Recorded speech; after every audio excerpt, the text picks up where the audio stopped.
সালাত আদায় করতেই হবে। তারপরের সংক্ষিপ্ত আলোচনা হবে যারা সালাত আদায় করে না তারা কেমন। তারপরের সংক্ষিপ্ত কথা হবে যারা সালাত আদায় করে কিন্তু রাসূল সাল্লাল্লাহু আলাইহি সাল্লামের পদ্ধতিতে করে না তারা কেমন। তারপরের সংক্ষিপ্ত কথা হবে কিভাবে সালাত আদায় করতে হবে। এ নিয়ে আপনাদের সামনে এক গুরুত্বপূর্ণ বিবরণ পেশ করব ইনশাআল্লাহুল আজিজ। যদিও পরিবেশ খুবই প্রতিকূলে, অনুকূলে নয়, কেননা এত বড় লম্বা বাজার, মেলা কি এত বড় লাগে? আমাদের দিকে এই ঠান্ডার সিজনে মেলা লাগতো, সেখানে কোনো প্রোগ্রামকে উপলক্ষ করে নয়, মানে প্রতি বছর ওই সময়ে লাগতো। সুলতান সাহেবের মেলা বলতো, মানুষজন পুরুষ নারী যেত, সবাই বেশ সুন্দর করে মিষ্টি মিষ্টি বানাতো, অনেক জিনিস যেখানে যেখানে যা বিক্রি হয়। তো এত বড় লম্বা বাজার, মানুষ তো ওখানে বসে আছে, দাঁড়িয়ে আছে, গল্প করছে। এমনিতেই ভোট প্রথা তাদেরকে, মানে বলতে গেলে কষ্ট পাবেন আপনি, পশু প্রাণীর মতো করে দিয়েছে। আল্লাহ অবশ্য তার চেয়ে বেশি করে কঠিন করে বলেছেন। আল্লাহ বলছেন যে মানুষ পশু প্রাণীর মতো, গরু ছাগলের মতো, কুকুর শ্রীগালের মতো। বলতে বলতে শেষে গিয়ে বলছেন বালহুম আজাল, বরং তার চেয়ে খারাপ। কুকুর শ্রীগালের চেয়ে খারাপ কি হতে পারে? পশু প্রাণীর চেয়ে খারাপ কি হতে পারে? তখন আমি পদঘাট না পেয়ে বলেছি তোমার বাপ।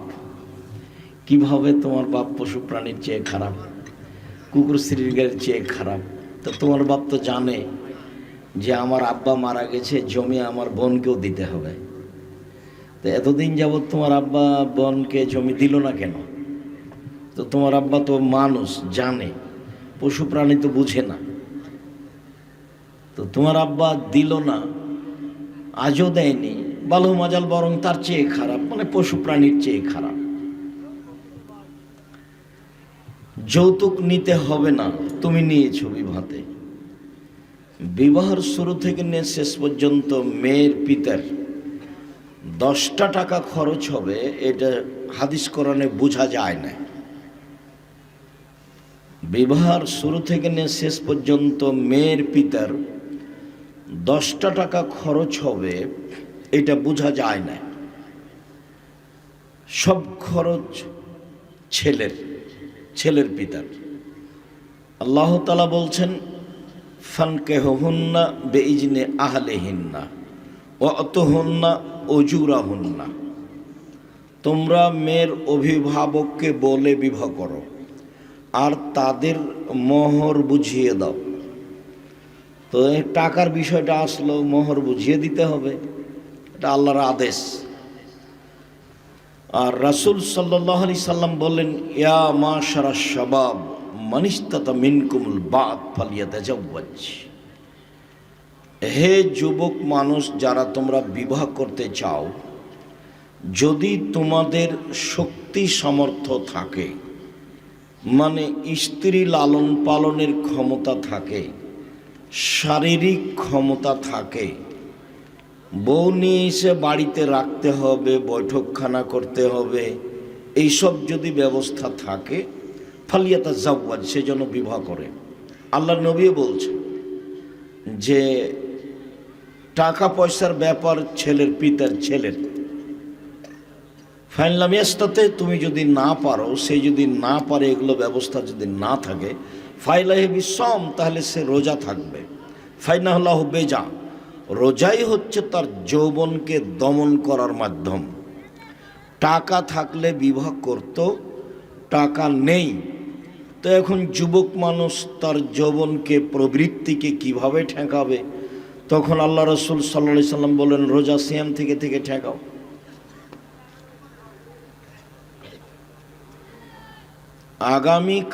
আগামী পরশু থেকে সিয়াম শুরু হচ্ছে।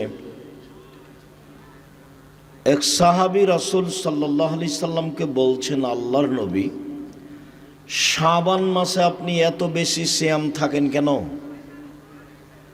আপনাকে তো অন্য মাসে এত সিয়াম পালন করতে দেখি না, দেখি এত কেন আপনি শাবান মাসে সিয়াম থাকেন? আল্লাহ রাসূল বলছেন, দেখো, শাবান বাইনা রজব ও রমজান, শাবান একটি মাস, রজব ও রমজানের মাঝে। শাবান একটি মাস, রজব ও রমজানের মাঝে। অন্নাস এক ভুলুন আনহো, মানুষ তাতে গাফেল থাকে। তুরফাউল আলো ইলা রব্বিল আলামিন, মানুষের আমল আল্লাহর কাছে, বাৎসরিক আমল আল্লাহর কাছে পেশ করা হয়। ওয়ানা উহিব্বু আন ইউরফা আমালি ওয়ানা সায়েম, আর আমার মনটা চায় যে আমার যখন বাৎসরিক রিপোর্ট আল্লাহর কাছে পেশ করা হবে, তখন আল্লাহ দেখুক যে আমি সিয়াম আছি। এই জন্য আমি শাবান মাসে বেশি বেশি সিয়াম থাকি। পরে আবার আসছি ফিরে এখানে। আয়েশা রাদিয়াল্লাহু তাআলা আনহা বলেন, কানা নবী সাল্লাল্লাহু আলাইহি সাল্লাম ইয়াসুমু শাবানা কুল্লাহু, আল্লাহর নবী পুরো শাবান সিয়াম থাকতেন। অফিরায়াতিন ইল্লা কালিলা, শেষের দিকে কয়েকটা বাদ দিতেন। উম্মু সালমা রাদিয়াল্লাহু তাআলা আনহা বলেন, লা ইয়াসুমু শাহরাইনি মুতাতাবিআইনি ইল্লা শাবান আর রমজান, আল্লাহর নবী পরস্পর দুইটি মাস সিয়াম পালন করতেন না, তবে শাবান আর রমজান। আল্লাহর নবী পরস্পর দুইটি মাস সিয়াম পালন করতেন না, তবে শাবান ও রমজান। আল্লাহর নবী পরস্পর 2 মাস সিয়াম পালন করতেন না, তবে শাবান ও রমজান। মানে রমজানের সিয়াম তো ফরজ করবেই, কিন্তু শাবানও প্রায় পুরো শাবান সিয়াম থাকতেন। অত্র হাদিসে বলা হচ্ছে, আল্লাহর নবী, আপনাকে আমি শাবান মাসে যত সিয়াম পালন করতে দেখি, অন্য মাসে তো আমি আপনাকে তত সিয়াম পালন করতে দেখি না। আপনি শাবান মাসে এত বেশি সিয়াম পালন করেন কেন? তখন আল্লাহ রাসূল বলছেন, দেখো, বাৎসরিক রিপোর্ট পেশ করা হয় আল্লাহর কাছে শাবান মাসে, আর আমার মনটা চায় যে আমার যখন রিপোর্ট আল্লাহর কাছে পেশ করা হবে, তখন আল্লাহ দেখুক যে আমি সিয়াম আছি। দেখো, আমার রিপোর্টটা দেখো, সিয়াম অবস্থায় দেখো। এই জন্য আমি বেশি বেশি শাবান মাসে সিয়াম থাকি। আর রাসূল সাল্লাল্লাহু আলাইহি সাল্লামের জানা ছিল না সেদিন কোন দিন, যার কারণে বেশি বেশি রাখতেন রিপোর্টটা ধরার জন্য। কিভাবে কিভাবে ভারত, বাংলাদেশ, পাকিস্তানের হুজুরেরা জেনে নিয়েছে সেদিন 15 শাবান। তাই তারা 15 শাবানে রাতে গোসল করে, তাই তারা কলকারখানা, অফিস আদালত, শিক্ষা প্রতিষ্ঠান সব কিছু বন্ধ করে রাতে গোসল করে আতর গোলাপ মেখে দিনে সিয়াম থাকে। ওরা জেনে নিয়েছে বাস একদিন। আর আল্লাহর নবীর জানা ছিল না সেই জন্য তিনি কষ্ট করে বেশি বেশি দিন থাকছিলেন।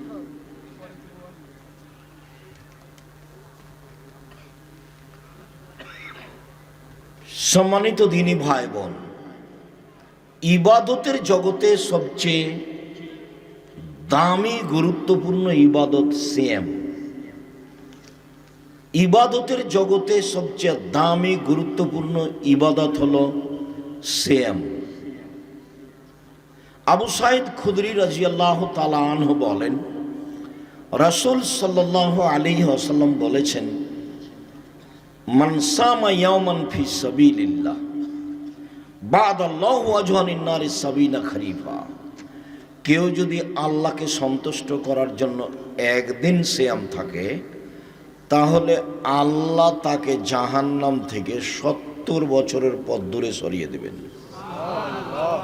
অফি রিওয়ায়াতিন, অন্য এক বর্ণনায় এসেছে, রাসূল সাল্লাল্লাহু আলাইহি সাল্লাম বলেছেন, মান সামা ইয়াওমান ফি সাবিলিল্লাহ বা'দাল্লাহু ওয়াজহাহু আন মাসিরাতে আম, কেউ যদি একদিন আল্লাহকে সন্তুষ্ট করার জন্য সিয়াম থাকে, তাহলে আল্লাহ তাকে জাহান্নাম থেকে 100 বছরের পথ দূরে সরিয়ে দিবেন। অন্য এক বর্ণনায় এসেছে, মান সামা ইয়াওমান ফি সাবিলিল্লাহ জালাল্লাহু বাইনাহু ওয়া বাইনান নারি খান্দাক কামা বাইনাস সামাই ওয়াল আরজ। কেউ যদি আল্লাহকে সন্তুষ্ট করার জন্য একদিন সিয়াম থাকে, তাহলে ব্যক্তির মাঝে আর জাহান্নামের মাঝে একটা গর্ত তৈরি করা হবে, যে গর্তের ব্যবধান হলো আকাশ জমিনের ব্যবধান, মানে 500 বছরের পথ। 3টা হাদিসের সমন্বয়ে বলি, একদিন সিয়াম থাকলে জাহান্নাম সরে যাবে আপনার থেকে 70 বছরের পথ। 2, একদিন সিয়াম থাকলে আপনি সরে যাবেন জাহান্নাম থেকে 100 বছরের পথ। 3, একদিন সিয়াম থাকলে আল্লাহ আপনাকে জাহান্নাম থেকে সরিয়ে দিবে 500 বছরের পথ। সব মিলে ফলাফল কি? সব মিলে যে সিয়াম থাকবে সে জান্নাত পাবেই। সিয়ামের বিনিময় জান্নাত। যদিও ইবাদতের জগতে সবচেয়ে শক্তিশালী, ক্ষমতাধর, পাওয়ারফুল ভিন্ন ধরনের ইবাদত হলো দান। দানই একটা থেকে আরেকটা ঘটাতে পারে যা অন্যান্য ইবাদত পারে না। সালাত আদায় করে জান্নাত পাওয়া যায়, জান্নাত কিনা যায় না। সিয়াম পালন করে জান্নাত পাওয়া যায়, জান্নাত কিনা যায় না। হজ করে জান্নাত পাওয়া যায়, জান্নাত কিনা যায় না। দান এমন একটা ইবাদত যা দিয়ে জান্নাত কিনা যায়। আল্লাহ বলছেন, পৃথিবীর মানুষ, আমি তোমাদের কাছে জান্নাত টাকা ও জানের বিনিময়ে, মাল ও জানের বিনিময়ে বিক্রি করে দিলাম। যাও, তোমরা টাকা দিয়ে জান্নাত কিনে নাও। আর দান এমন একটা ইবাদত যা দিয়ে বালা মুসিবত, বিপদ আপদ দূর হয়ে যায়। দান এমন একটা ইবাদত যা দিয়ে কবরের শাস্তি বন্ধ হয়ে যায়। দান এমন একটা ইবাদত যা দিয়ে মরা মানুষের পাপ মিটে যায়। আপনি আপনার বাপ মা মারা গেছেন, তাদের নামে দান করবেন, তাদের পাপ মিটে যাবে। হাদিস বুখারী মুসলিম। দান এমন একটা ইবাদত ও মানুষের পাপকে মিটিয়ে দিতে পারে, পানি যেমন আগুনকে নিভিয়ে দিতে পারে। দান এমন একটা ইবাদত আল্লাহর রাগকে মিটিয়ে দিতে পারে। ইন্না সাদকাতাস সিররে তুতফিউ গাযাবার রাব্বি, নিশ্চয় গোপন দান আল্লাহর রাগকে মিটিয়ে দেয়।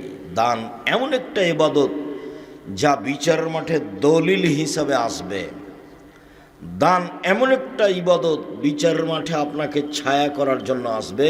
হাত্তা ইউকজা বাইনান নাস, যতদিন পর্যন্ত মানুষের মাঝে বিচার শেষ না হবে ততক্ষণ পর্যন্ত আপনি দানের ছায়াতলে থাকতে পাবেন। এ কথা মুহাম্মদ সাল্লাল্লাহু আলাইহি সাল্লাম বলেন। সালাত আপনার ছায়া হিসাবে আসবে না, সিয়াম আপনার ছায়া হিসাবে আসবে না, হজ আপনার ছায়া হিসাবে আসবে না, তাসবিহ তাহলিল জিকির আজকার আপনার ছায়া হিসাবে আসবে না। সম্মানিত দিনী ভাই বোন, বলছিলাম যে মানুষ এমন পশু প্রাণী হয়ে গেল, গরু ছাগল হয়ে গেল, নিম্ন শ্রেণীর মানুষ হয়ে গেল, দল সংগঠন নিয়ে এমনভাবে ব্যস্ত হয়ে গেল, একজন আর একজনকে মানুষই মনে করে না। চাঁদাবাজি, রাহাজানি, অন্যায়, অবিচার, লুটতরাজ, মারামারি, জুলুম, নির্যাতন, জেলহাজত, দাঙ্গামা হাঙ্গামা দিয়ে সমাজ একবারে পরিপূর্ণ করে ফেলছে। এই যে বহু ছেলেগুলো এখানে বসে আছে, ওই যে ঘুরে বেড়াচ্ছে দোকানে দোকানে পশু প্রাণীর মতো, কষ্ট নেয় না। এই ছেলে, তুমি ওখানে দোকানের সামনে দাঁড়িয়ে আছো কেন? জবাব আমি দিব? তোমার বাপ দিবে? তোমার বাপ তোমাকে জন্ম দিয়েছে বেটা, আমি জবাব দিব কেন? তুমি পশু প্রাণীর মতো কি না সেটা তোমার বাপ বুঝবে বিচারের মাঠে। তোমার বাপ মনে করেছে জন্ম দিতে পারলেই বাপ হওয়া যায়। এই কথা মুহাম্মদ সাল্লাল্লাহু আলাইহি ওয়াসাল্লাম বলেননি, জন্ম দিতে পারলে বাপ হওয়া যায় না। যে বাপ ছেলেকে মানুষের মতো মানুষ করতে পারে, নিজের পয়সা খরচ করে, সে হলো প্রকৃত বাপ। প্রথমে তিনি বললেন প্রয়োজনে আদর করে, প্রয়োজনে পিটিয়ে। 10টা হাদিস আছে খালি পিটিয়ে ঠিক করতে হবে তার। এমনকি মেয়ে, বুখারী মুসলিমের হাদিস, মেয়ে বড় হয়ে গেছে, যুবতী হয়েছে, ছেলে মেয়ের মা হয়ে গেছে, 10 ছেলের মা হয়ে গেছে, তবু বাপ তাকে পিটিয়ে ঠিক করবে, পিটিয়ে। বুখারী মুসলিমের হাদিস। তার নাম বাপ। কি দিয়ে বুঝাই আপনাকে? আমি শুরু থেকে নিয়ে শেষ পর্যন্ত হেঁটে আসলাম, সবাই দোকানের সামনে দাঁড়িয়ে আছে, পুরুষ নারী। জবাব আমি দিব? প্রোগ্রাম না এটা, মেলা। কি বুঝাতে চাচ্ছেন আপনি আমাকে? সম্মানিত দিনী ভাই বোন, দেখেন 1 মিনিট। পিটিয়ে পূর্ণ যুবতী মেয়ে, বিবাহ হয়ে গেছে, বাপে পিটিয়ে দিচ্ছে। দেখেন আয়েশা রাদিয়াল্লাহু তাআলা আনহা বলেন, আমরা এক সফরে ছিলাম, যুদ্ধে, বাড়ি ফিরে আসছি, হঠাৎ করে আমার গলার হারটা হারিয়ে গেল, খুঁজে পাই না। সলাতের সময় হয়ে গেছে, পানি নেই, অজু করতে পারি না, সলাত আদায় করতে পারি না। জনগণ এমন বিপদে পড়ল, জনগণ আমার আব্বাকে গিয়ে বলল, আপনি কি জানেন আপনার মেয়ে কি করেছে? কি করেছে? আপনার মেয়ে গলার হার হারিয়েছে, তো খুঁজে তো পাওয়া যাচ্ছে না, আমরা তো এখান থেকে যেতে পারছি না, আমরা তো আটকা পড়ে গেলাম, এখানে পানি নেই, অজুও করতে পারি না, যেতেও পারি না, কি করা যায়? এই কথা শুনে আবু বকর সিদ্দিক রাদিয়াল্লাহু তাআলা আসছেন মেয়ের কাছে। যখন তিনি মেয়ের কাছে আসলেন, আয়েশা রাদিয়াল্লাহু তাআলা আনহা বলেন, তখন আমার স্বামী আমার উরু রানের উপরে মাথা দিয়ে ঘুমিয়েছিলেন। ফাল্লাকাজানি লাকজাতান শাদীদা, তিনি খুব জোরে আমাকে মারলেন এই কোমরের উপরে, এত জোরে মারলেন তাতে আমি আঁচ করলাম। আমার স্বামী আমার উরু রানের উপরে শুয়ে ঘুমিয়ে না থাকলে মাথা দিয়ে আমি মায়ের কারণে দূরে সরে যেতাম, আমি নিজেকে খুব সামলানোর চেষ্টা করলাম। কথাটি বোঝানোর আগে আবার বলি একটা কথা, এটা আরব দেশ। আমাদের দেশে যদি শ্বশুর মেয়ে জামাইয়ের ঘরে গিয়ে দেখে যে মেয়ের উরু রানের উপরে মাথা দিয়ে জামাই ঘুমিয়ে আছে, তাহলে কি শ্বশুর ওইদিকে যাবে না এভাবে ঘুরবে? বুঝতে পারলেন না মনে হয়?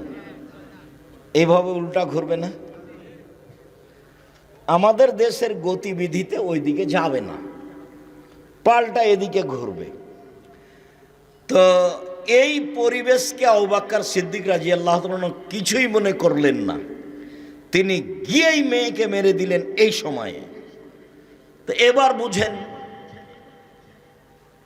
একেবারে আদম থেকে নিয়ে কিয়ামত পর্যন্ত নবী রাসূল ব্যতীত পৃথিবীতে সবচেয়ে দামি মানুষ হলেন আবু বকর সিদ্দিক রাদিয়াল্লাহু তাআলা। নবী রাসূল ব্যতীত আদম থেকে নিয়ে কিয়ামত পর্যন্ত সবচেয়ে দামি মানুষ আবু বকর সিদ্দিক রাদিয়াল্লাহু, ইনি মেরে দিলেন। হাওয়া থেকে নিয়ে কিয়ামত পর্যন্ত যত মহিলা এসেছে, যত মহিলা আছে, যত মহিলা আসবে, সবার চেয়ে দামি হলেন আয়েশা রাদিয়াল্লাহু তাআলা আনহা, তাকে মেরে দিলেন। আর যার সামনে মারলেন ইনি হচ্ছেন জামাই। আদম থেকে নিয়ে কিয়ামত পর্যন্ত নবী রাসূল জনগণ নির্বিশেষে সবার চেয়ে দামি। আদম আলাইহিস সালামের চেয়ে দামি, ইব্রাহিম আলাইহিস সালামের চেয়ে দামি, পৃথিবীতে সবার চেয়ে দামি মানুষ মুহাম্মদ সাল্লাল্লাহু আলাইহি সাল্লাম, তার সামনে মেরে দিলেন।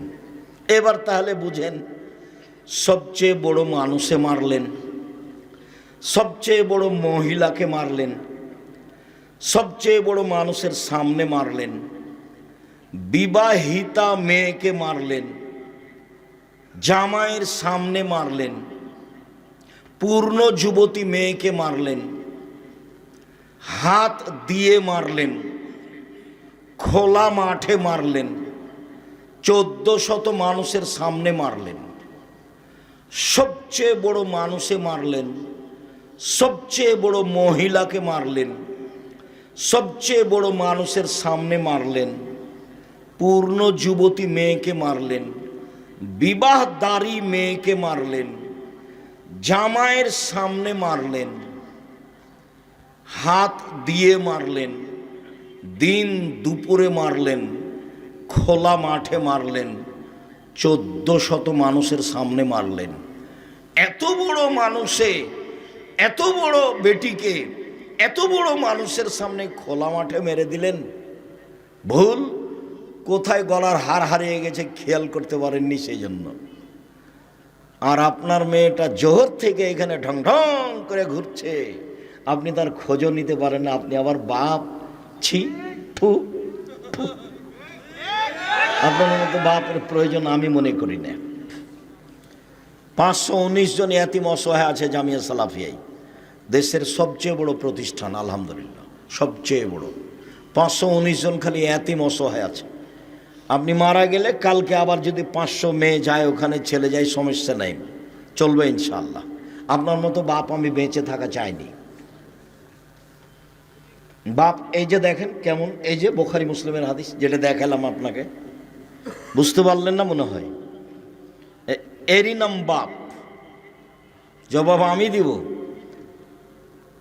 আমি তো কষ্ট করে এখানে এসেছি, আর আপনি দোকানপাটে এভাবে আড্ডা পিটছেন, আপনার ছেলে আড্ডা পিটছে, আর নির্বাচনের নাম দিয়ে একটা সিগারেটের তালে কি যে করছে আল্লাহ সামাদ। কার বদনাম, কার গিবাত, কাকে মারে, কাকে ধরে, কি করে না করে কোনো হিসাব নাই। মানুষ আর মানুষ হয়ে নেই। তবে যারা নির্বাচন পদ্ধতি করেছে তারা এগুলো জানে না। অবাক হয়ে গেলাম আমি 22শে ডিসেম্বর থেকে নিয়ে 11ই জানুয়ারি পর্যন্ত লন্ডনে থাকলাম। আমি মেন লন্ডন থেকে সারা দেশে বহু জায়গায় গেলাম। ট্রেনে গেছি, বিমানে গেছি, বাসে গেছি, প্রাইভেট কারে গেছি। সাথে সাথে সিঙ্গাপুর থেকে লন্ডন পৌঁছতে সিঙ্গাপুর এয়ারলাইন্সকে 14 ঘন্টা লাগে, 14 ঘন্টা। আবার আসতে 14 ঘন্টা লাগলো। আমি 14 ঘন্টা থাকলাম বিমানে। সব প্যাসেঞ্জার ইহুদি খ্রিস্টান। আমি কোনো জায়গাতে দেখলাম না যে তারা গান বাজনা নিয়ে ব্যস্ত আছে। কারো হাতে আমি গান বাজনা দেখলাম না। তারা বই পড়ছে, আর না হলে মোবাইলে কোনো পড়াশোনা করছে, আর না হলে কোনো কিছু করছে। 2-1 জায়গাতে মনে হচ্ছে যে নাটক হতে পারে। আমি পুরো বিমানটা 2-3 বার হেঁটে দেখেছি। এদের অবস্থা কি? এই দীর্ঘ লম্বা সময়ে কোনো জায়গাতে 2 জন লোক বসে গল্প করছে, এইটা আমার চোখে পড়েনি। দেখেন আপনি, ওই যে এখনই আসছিলাম তখন একটা দোকানে 7-8 জন বসে গল্প করছে। হয়তো বা ওখানে টিভি আছে কিনা আমি খেয়াল করতে পারলাম না, গাড়িতে ছিলাম তো। টিভি থাকতে পারে। ল্যাংটা মেন আসছে আর 8-10 জন মিলে দোকানে বসে গল্প জমাচ্ছে। মানুষ না পশু? বুঝেও বুঝে না ওরা, অন্তর আছে বুঝে না, দেখেও দেখে না ওরা, চক্ষু আছে দেখে না, শোনেও শোনে না ওরা, কান আছে শোনে না। উলাইকা কালানাম, তারা পশু প্রাণীর মতো, তারা গরু ছাগলের মতো, তারা কুকুর শ্রীগের মতো, বালহুম আযাল, বরং তার চেয়ে খারাপ। আমি এ কথা বলিনি, এ কথা আল্লাহ বলছে। কি বুঝাতে চান আপনি আমাকে? ছেলে তো আপনার, মেয়ে তো আপনার, জবাব আপনার। উপার্জনের 4টা পথ, বেঁচে থাকার 4টা পথ। 1 5 ওয়াক্ত সালাত, 2 হালাল রুজি, 3 কোরআন তেলাওয়াত, 4, আড্ডা পিটা চিরদিনের জন্য হারাম, জান্নাত হবে ইনশাল্লাহ। আড্ডা পিটা দুই ধরনের, একটা হলো বড় মোবাইলে ল্যাংটা মেয়ে দেখে ঘন্টার ঘন্টা কাটানো, এ হলো একটা আড্ডা পিটা। আর আড্ডা পিটা আর একটা হলো এই যে দোকানে বসে গল্প জমাচ্ছেন 6 জন 5 জন 10 জন মিলে, চলছে রাত 2টা 1টা পর্যন্ত, পশু প্রাণীর মতো, গরু ছাগলের মতো, ইতর শ্রেণীর মানুষের মতো। এ হলো আর একটা আড্ডা পিটা। আড্ডা পিটা চিরদিনের জন্য হারাম। এশার সালাতের পরে এখানে কেউ জেগে থাকতে পারবে না, বাড়িতে কারফিউ জারি থাকবে, 44 ধারা জারি থাকবে, প্রেসিডেন্ট আইয়ুবের মার্শাল্লাহ, কেউ বাইরে যেতে পারবে না। এর নাম বাপ। এই কোথায় গেছিলি, পিঠের চামড়া তুলে দেবো, তার নাম বাপ। ও বাপ বুঝতে পারেনি কাকে বাপ বলে। ওর বাপ বিবাহ দিয়েছে, বউ বাড়িতে এসেছে, বউয়ের কাছে গেছে, তাই ছেলে মেয়ে হয়েছে, বলছে বাপ। ও বুঝতে পারেনি বাপ কাকে বলে, মাও বুঝেনি। ওর বাপ বিবাহ দিয়েছে, স্বামীর কাছে এসেছে, সন্তান হয়েছে, তাই বলছে আমি মা। মা তো তাকে বলে না। দেখেন প্রায় সব মোবাইলে আছে, বহু জায়গাতে আমি বলেছি যে মা কাকে বলে। জাবের রাদিয়াল্লাহু তাআলা আনহু বলেন যে রাসূলের সাথে আমরা যুদ্ধ করে আসছিলাম, এখন রাতে আমরা মদিনায় ঢুকবো।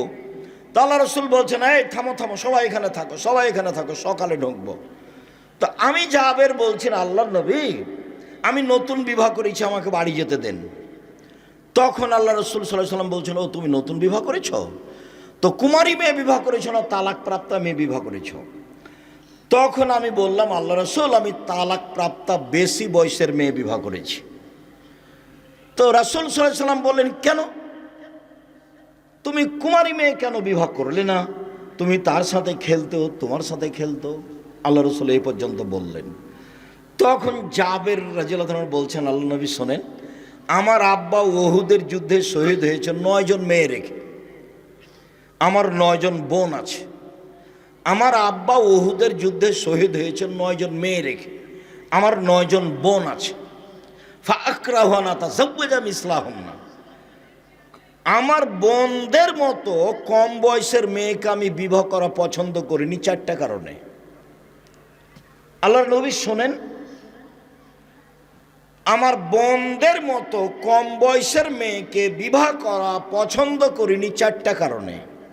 1, লিতুয়াল্লিমাহুন্না, আমি তালাক প্রাপ্ত বেশি বয়সের মেয়ে বিবাহ করেছি যাতে করে আমার স্ত্রী আমার মেয়ে বোনদেরকে বিদ্যা শিখাতে পারে। 2, লিতুয়াদ্দিবাহুন্না, আমি বেশি বয়সের তালাক প্রাপ্তা মেয়েকে বিবাহ করেছি যাতে করে আমার স্ত্রী আমার বোনদেরকে শিষ্টাচার শেখাতে পারে। 3, আমি বেশি বয়সের তালাক প্রাপ্তা মেয়েকে বিবাহ করেছি যাতে করে আমার স্ত্রী আমার বোনদেরকে মাথার চুল চিরুনি করে সাজগোজ করে পরিপাটি করে রাখতে পারে।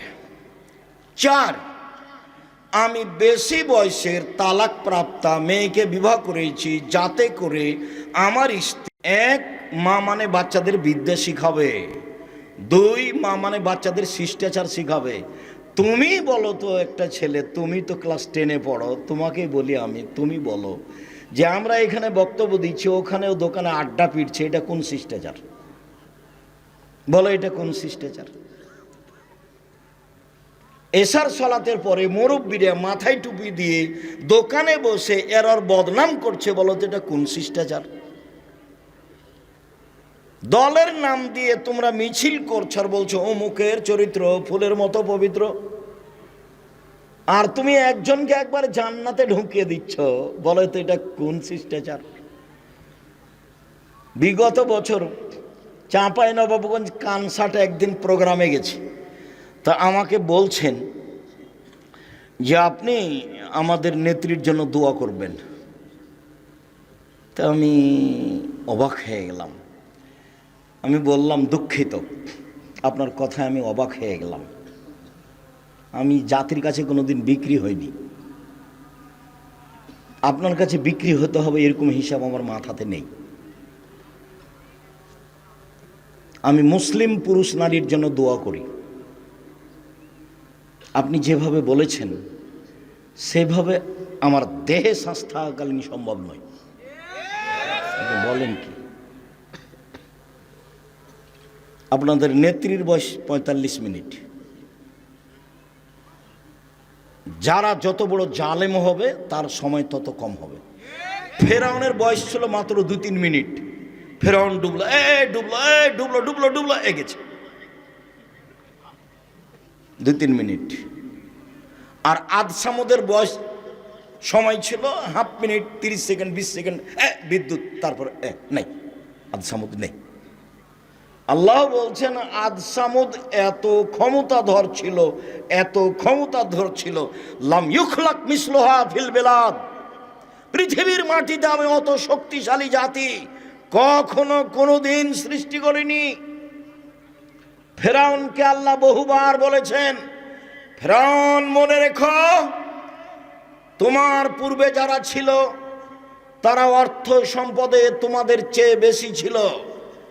তোমাদের পূর্বে যারা ছিল তারা জমিনে স্মৃতি নির্মাণে বেশি ক্ষমতাধর ছিল। তাদের ক্ষমতা শারীরিক, তাদের ক্ষমতা আর্থিক, তাদের ক্ষমতা স্মৃতি নির্মাণে তোমাদের চেয়ে অনেক বেশি ছিল। যার কারণে আমার মনে হয় মিশরের পিরামিড ফেরাউন তৈরি করেনি, আদ সামুদ করেছে। একটা পাথরের ওজন 23 টন, একটা ক্রেন উঠাতে পারে 18 টন। তো 100-150 ফুট উপরে একটা পাথরকে, 23 টন ওজনের পাথরকে কেমনে উঠালো? কিভাবে হতে পারে? হয় কিভাবে? ক্ষমতা দেখায়ও না, দলীয় দাপট দেখায়ও না, মানুষকে অপমান করো না, মানুষকে জেল হাজতে দিও না, মানুষের জমি দখল করো না, চাঁদাবাজি করো না। ইতর শ্রেণীর মানুষ চাঁদাবাজি করো কেন বেটা? চাঁদাবাজি করো কেন? বাংলাদেশের লোক বলছে এখন বিবাহ করলে চাঁদা দেওয়া লাগবে। আর কিছু কিছু ছেলে বলছে ওরা এতদিন যাবৎ চাঁদাবাজি করেছে, আমরা করব না। তাহলে ওরাও গরু ছাগল, তুমিও গরু ছাগল, ওরাও পশু প্রাণী। বুঝেও বুঝে না ওরা, অন্তর আছে বুঝে না, দেখেও দেখে না ওরা, চক্ষু আছে দেখে না, দেখা দরকার। শোনেও শোনে না ওরা, কান আছে শোনে না। উলাইকা কালানাম, তারা পশু প্রাণীর মতো, তারা গরু ছাগলের মতো, তারা কুকুর শ্রীর মতো, ভালো মাজাল বরং তার চেয়ে খারাপ। বাপ বেটা ভিক্ষা করে খাবা, চাঁদাবাজি করো কেন? আচ্ছা শয়তানি করো কেন? চাঁদাবাজি করো কেন বেটা? বাপ বেটা ভিক্ষা পাও না, ভিক্ষা চাইবা? উপার্জনের 1 নম্বর পথ হলো ব্যবসা, 2 নম্বর পথ হলো চাকরি, 3 নম্বর পথ হলো জমি চাষ, 4 নম্বর পথ হলো দিন মজুরি। সবচেয়ে নিম্নমানের উপার্জন হলো দিন মজুরি, কিষান কামলা, পাট দিয়ে খাওয়া, কিষান কামলা গিরি করে খাওয়া। এর ব্যাপার আল্লাহ রাসূল বলছেন, এই সাবধান, এই সাবধান, দিন মজুরকে কাজ শেষ হওয়ার সাথে সাথে টাকা দিয়ে দাও, টাকা দিয়ে দাও, গায়ের ঘাম শুকানোর আগে টাকা দিয়ে দাও। চাকরি, এই যে চাকরি করছো শোনো, যে বেতন নির্ধারণ হয়েছে এই বেতনের বাইরে 1 টাকাও নিবা না, নইলে সেটা হবে আত্মসাৎ। মোহাম্মদ সাল্লাল্লাহু আলাইহি ওয়াসাল্লাম এভাবে বলছেন। 3 জমি চাষ, জমি চাষ করো, তবে জমি চাষে অন্তর শক্ত হয়ে যায়, জমি চাষে মানুষ ভীরু হয়ে যায়, জমি চাষে মানুষ ইবাদত করতে পারে না, মানে জমি চাষকে পছন্দ করলেন না। 4 ব্যবসা। তখন তিনি বলছেন আত্তাজির আস-সাদিক আল আমিন ইয়াকুনু ইয়াউমাল কিয়ামা মা শুহাদা সিদ্দিকিন ওয়াল আম্বিয়া, সত্যবাদী বিশ্বস্ত ব্যবসায়ীরা বিচার মাঠে নবীগণের সাথে থাকবেন। অথচ নবীগণের সাথে, নবীর সাথে একজন সাহাবী থাকতে চেয়েছিলেন, হয়নি। মনে পড়ে না? কতদিন বললাম না? মনে পড়ে না? আমি বলে দিই। রাতে একজন সাহাবী বলছেন যে আমি রাসূলের কাছে অজুর পানি আর মেশক নিয়ে এসেছি, আমরা রাতে আছি, রাসূলের সাথে আছি, তো আমি রাতের এক পর্যায়ে অজুর পানি আর মেশক নিয়ে এসেছি। তো আল্লাহ রাসূল এটা দেখে খুশি হয়ে গেছেন, বাহ তোমার তো বুদ্ধি আছে, ভালোই তো, ঠিক আছে ঠিক আছে, সালমাস এটা চাও, চাও কিছু চাও, কি চাও চাও, আমি খুব খুশি হয়েছি, যা চাইবা তাই দিয়ে দেবো। তখন সাহাবী বলছেন, আসআলুকা মুরাফাতাকা ফিল জান্নাহ, আপনার সাথে জান্নাতে থাকতে চাই। যেমন বলা তেমন উত্তর, চাও চাও কিছু চাও, খুব খুশি আমি, চাও। বলছে আপনার সাথে জান্নাতে থাকতে চাই। তখন আল্লাহ রসুল বলছেন, আওয়া গায়রা জালেক, না না না না না, এটা নয় এটা নয়, অন্য কিছু চাও অন্য কিছু চাও। তখন সাহাবী বলছেন, হো আজাকা, ওটাই চাই ওটাই চাই। তখন আল্লাহ রসুল বলছেন, দেখো ইন্নী বিকাসরাতি সুজুদ আলা নাফসিক, তুমি একটু আমাকে সাহায্য করো বেশি বেশি সিজদা করে, তাহাজ্জুদ পড়ো, তাহলে আমি কাউকে এমনি পাশে নিয়ে থাকতে পারবো না। একটু বেশি বেশি করে তাহাজ্জুদ পড়ো, সিজদা করো বেশি, আমি চেষ্টা করব তোমাকে সাথে নিয়ে থাকার। লোকটাকে নিজে বললেন, চাও চাও চাও কিছু চাও। তো সাহাবী বললেন, কি আর চাইবো, আপনার সাথে থাকতে চাই। না না না না, এটা না, অন্য কিছু চাও অন্য কিছু চাও, ওটাই চাই। তখন বলছেন যে তাহাজ্জুদ পড়ো, না হলে নিয়ে থাকতে পারবো না, বিচারের মাঠে আপনাকে জান্নাতে আমি পাশে নিয়ে থাকতে পারবো না। আর এখন বলছেন, সত্যবাদী বিশ্বস্ত ব্যবসায়ীরা বিচারের মাঠে নবীদের সাথে থাকবেন। নেন এবার আর একটা শুনবেন। আল্লাহ রাসূল বলছেন, ইয়া মাশারাত তুজ্জার, ব্যবসায়ীরা শোনো, ইন্নাল বায়আ ইয়াহজুরুল কিযব ওয়াল হালাফ, ব্যবসাতে মিথ্যা কথা চলে আসে, কসম চলে আসে, ব্যবসাতে মিথ্যা কথা চলে আসে, কসম চলে আসে। ফাসুবহু বিসাদকা, তোমরা দান খয়রাত করে মিটিয়ে দাও, দান খয়রাত করে মিটিয়ে দাও।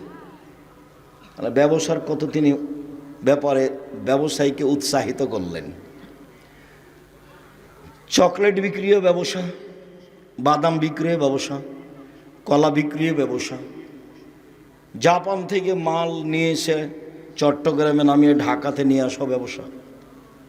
যখন আপনি সত্যবাদী ব্যবসায়ী, তখন এসব পথ, উপার্জনের পথ চারটে বাছাই করো। এই ছেলে, চারটেই যদি না পারো তাহলে বাপ বেটা কি করবে? ভিক্ষে। গেলে কেন ওখানে? মুখের চরিত্র ফুলের মতো পবিত্র বললে কেন? ওকে চিনো তুমি? পিছনে গেলে কেন? মানুষের বদনাম করো কেন? ইতর শ্রেণীর মানুষ বাপ বেটা মনে করো কি? আমি তো গালি দিতে আসিনি, আমি দুঃখিত। তুমি জাতির কাছে চাঁদা চাইলে কেন? তোমরা বাপ বেটা জাতির জন্য বোঝা, তোমরা জাতির জন্য ঘৃণিত মানুষ। তুমি লুটতরাজ, তুমি দাগাবাজ, তুমি ধোকাবাজ, তুমি জুয়াচোর, তুমি জোর করে চাঁদা আদায় করো, চাঁদাবাজ। এই জন্য জন্ম নিয়েছ। জাতির উপকার করিও। কিছুই যদি না পারো তো একটা বৃদ্ধ মানুষকে ধরে একটু রাস্তা পার করে দিও। কিছুই যদি না পারো তো একটা ভ্যান ঠেকে আছে, একটু পার করে দিও ধরে।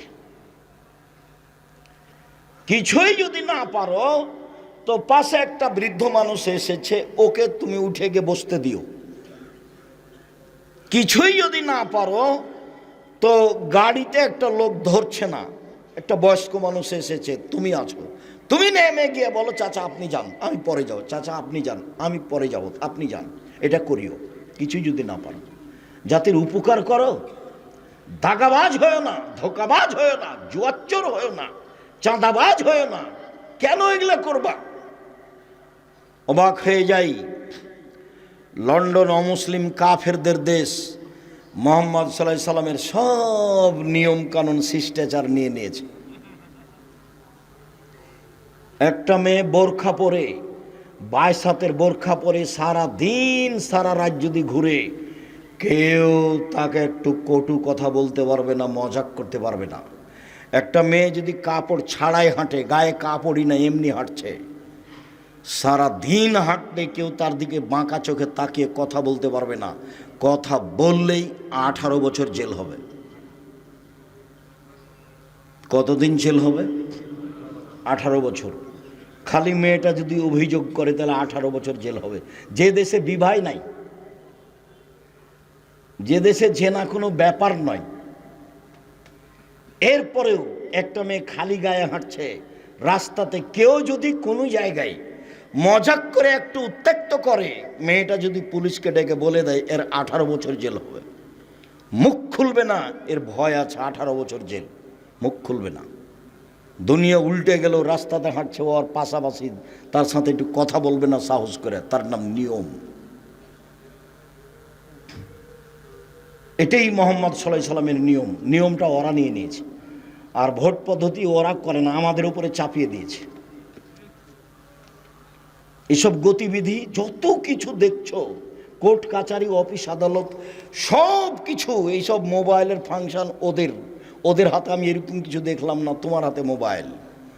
তোমাকে তো আমি বলছি 14 ঘন্টা বিমানে থাকলাম সিঙ্গাপুর এয়ারলাইন্স, সিঙ্গাপুর থেকে না লন্ডন পর্যন্ত, আমি কারো মোবাইলে আমি 3 বার এই বিমানের এ মাথা থেকে ওই মাথা, ওই মাথা থেকে এই মাথায় এসেছি, কারো মোবাইলে ল্যাংটা মেয়ের নাচা আমার চোখে পড়েনি। অথচ ওরাও মানুষ, ওরা হলো ইহুদি, ওরা হলো খ্রিস্টান, ওদের জান্নাত নেই, ওরা জান্নাতে যাবে না, ওদের দাঁড়ি পাল্লাই নেই বিচারের মাঠে।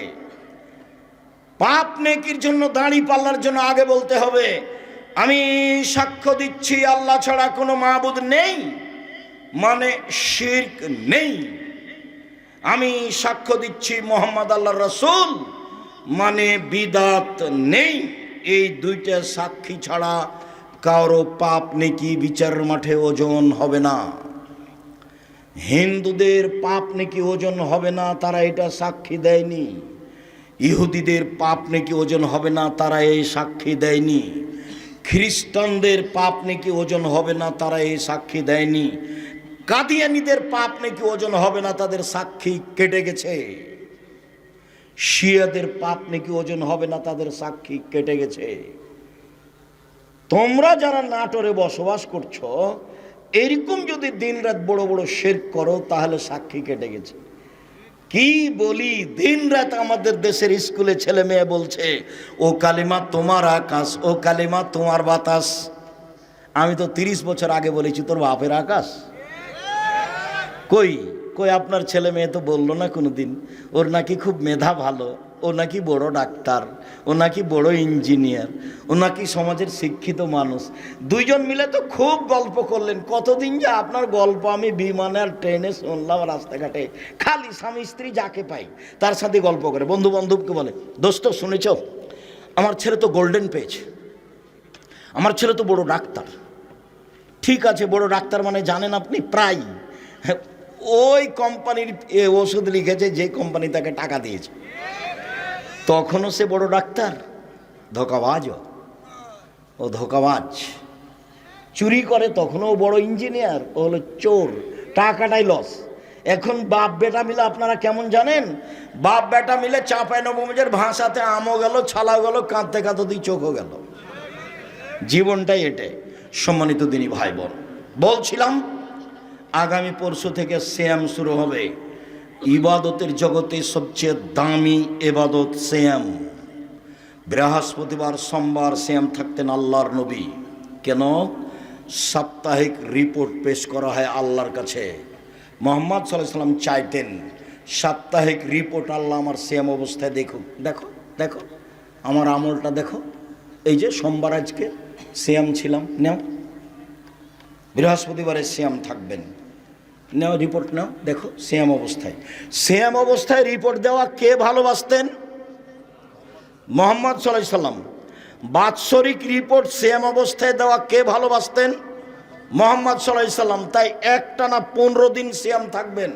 পরশু দিন থেকে শুরু করবেন সিয়াম, একটানা 15 দিন, একটানা 15 দিন সিয়াম থাকবেন। আরাফার একদিন সিয়াম থাকবেন, আগে পরে 2 বছরের পাপ ক্ষমা। মুহররমের 2 দিন সিয়াম থাক, আরাফার একদিন সিয়াম থাকবেন, আগে পরে 2 বছরের পাপ ক্ষমা। মুহররমের 1-2 দিন সিয়াম থাকবেন, বিগত 1 বছরের পাপ ক্ষমা। প্রতি মাসে 3 দিন সিয়াম থাকবেন, সারা বছর সিয়াম পালন করে জানে কি হয় তাই হবে। রমজানের সিয়ামের পরে শাওয়ালের 6টা সিয়াম থাকবেন, সারা বছর সিয়াম পালন করে জানি কি হয় তাই হবে। জুলহিজ্জার 1 থেকে 9 তারিখ পর্যন্ত সিয়াম থাকবেন। ইবাদতের জগতে সবচেয়ে গুরুত্বপূর্ণ ইবাদত হলো জুলহিজ্জার 1 তারিখ থেকে নিয়ে 10 তারিখ পর্যন্ত, 10 তারিখ তো হলো কুরবানির দিন, অতএব 9 দিন পর্যন্ত একটানা সিয়াম থাকতে অভ্যাসী হবেন। মানুষের মতো মানুষ হওয়ার চেষ্টা করেন, একটু ইবাদত করেন। কেন দোকানপাটে বসে এভাবে সময় কাটছেন? নিজেকে একটু মানুষ মনে করছেন না কেন? গরু ছাগল কেন মনে করছেন? পশু প্রাণী কেন মনে করছেন? ইবাদতের জগতে সবচেয়ে ভিন্ন ধরনের ইবাদত হলো সলাত। সলাত এমন একটি ইবাদত যার উপরে নির্ভর করে অন্যান্য ইবাদত।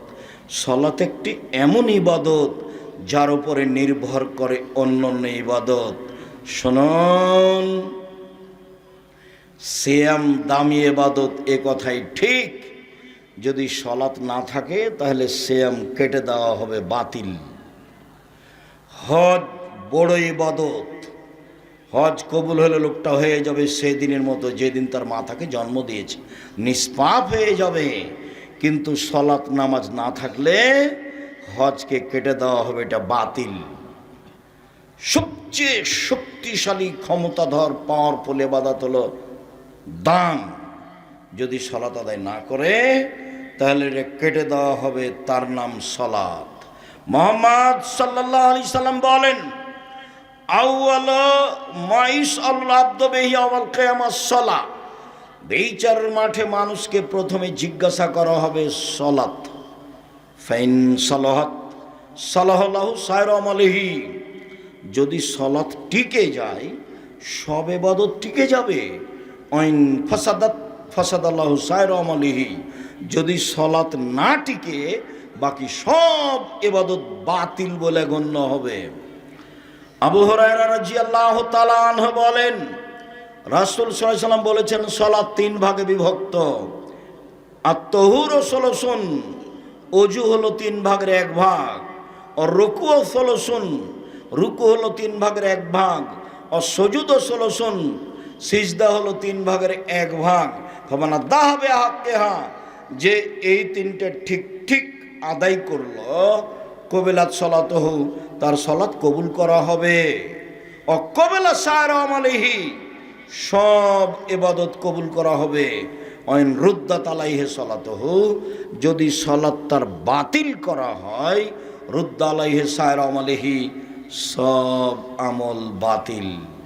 ইবাদতের জগতে সবচেয়ে বিরল ভিন্ন ধরনের ইবাদত হলো সলাত। এর কোনো আপোষ নেই। সব ইবাদতের আপোষ আছে। যেমন হজ, এবছর করব না, সামনে বছর করব, ঠিক আছে করেন, কোনো সমস্যা নেই, করলেই হলো, এই যে আপোষ।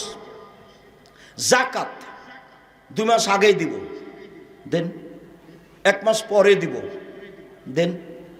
এই যে আপোষ। সিয়াম রমজান, শরীরটা আজকে ভালো লাগছে না, কেমন কেমন লাগছে, ছেড়ে দেন, আর একদিন থাকেন, এই যে আপোষ। সলাত এরকম নয়। সলাত এমন একটা ইবাদত যা মানুষের সাথে আপোষ করে না। অজু করে সলাত আদায় করতে হয়, পানি নেই। তায়াম্মুম করে সলাত আদায় করতে হবে, মাটি নেই। অজু তায়াম্মুম ছাড়াই সলাত আদায় করতে হবে। কেবলার দিকে মুখ করে সলাত আদায় করতে হয়, কেবলা বোঝা যায় না, কেবলা ছাড়াই সলাত আদায় করতে হবে। দাঁড়িয়ে সলাত আদায় করতে হয়, দাঁড়িয়ে থাকা যায় না। বসে থেকে সলাত আদায় করতে হবে, বসে থাকা যায় না। শুয়ে থেকে সলাত আদায় করতে হবে। পরিষ্কার কাপড় পরে সলাত আদায় করতে হয়, পরিষ্কার কাপড় নেই। যেই কাপড়ে পেশাব পায়খানা লেগে আছে সেই কাপড় পরেই সলাত আদায় করতে হবে।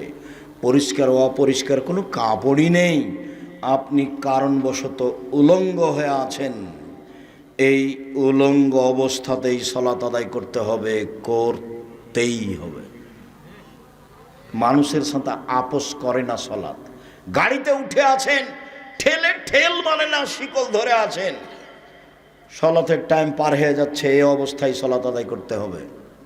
পৃথিবীর এক ব্যতিক্রম ভিন্ন ধরনের বিরল ইবাদত সলাত।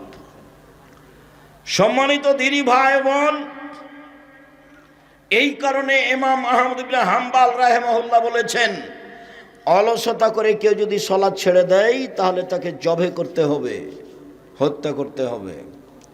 ইমাম আবু হানিফা রাহিমাহুল্লাহ বলেছেন, কেউ যদি অলসতা করে সালাত ছেড়ে দেয়, সালাত ছেড়ে দেয়, তাহলে তাকে জেলখানায় বন্দি করে পিটিয়ে সালাত আদায় করাতে হবে। আরবি বিদ্বানেরা বলছেন এখন যে স্বামী সালাত আদায় করে, স্ত্রী করে না, স্ত্রী করে স্বামী করে না, তাহলে বিভাগ কেটে গেছে। চেয়ারম্যান লাগে না, মেম্বার লাগে না, খাতা কলম লাগে না, কাজী লাগে না, এমনিতেই গেছে। আরবি বিদ্বানেরা আরো বলছেন যে এ অবস্থায় যদি লোকটা মারা যায় তাহলে তার জানাজা হবে না।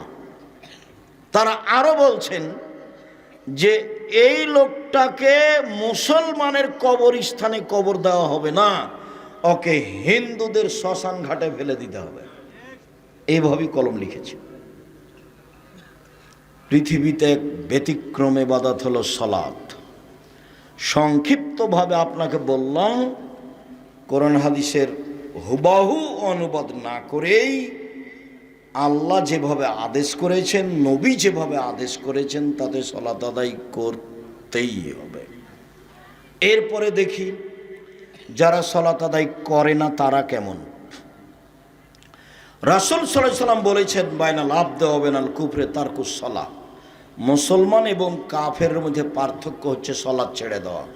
যে সালাত আদায় করে সে মুসলমান, যে সালাত আদায় করে না সে কাফের। আল্লাহর নবী অত্র হাদিসে সালাত আদায় করে না এমন ব্যক্তিকে কাফের বললেন।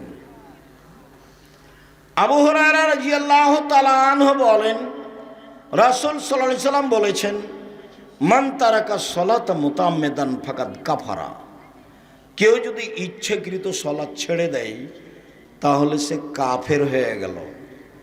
অত্র হাদিস প্রমাণ করে যে মানুষ সালাত ছেড়ে দিলে কাফের হয়ে যায়। আব্দুল্লাহ ইবনে শাকিক বলেন, কানা আসহাবু রাসূলিল্লাহ সাল্লাল্লাহু আলাইহি রাউনা তারকু কুফরুন গায়রা সালাহ। সাহাবীগণ সালাত ব্যতীত অন্য কিছু ছেড়ে দিলে কাফের মনে করতেন না। হজ না করলে কাফের মনে করতেন না, মনে করতেন এ বড় পাপী।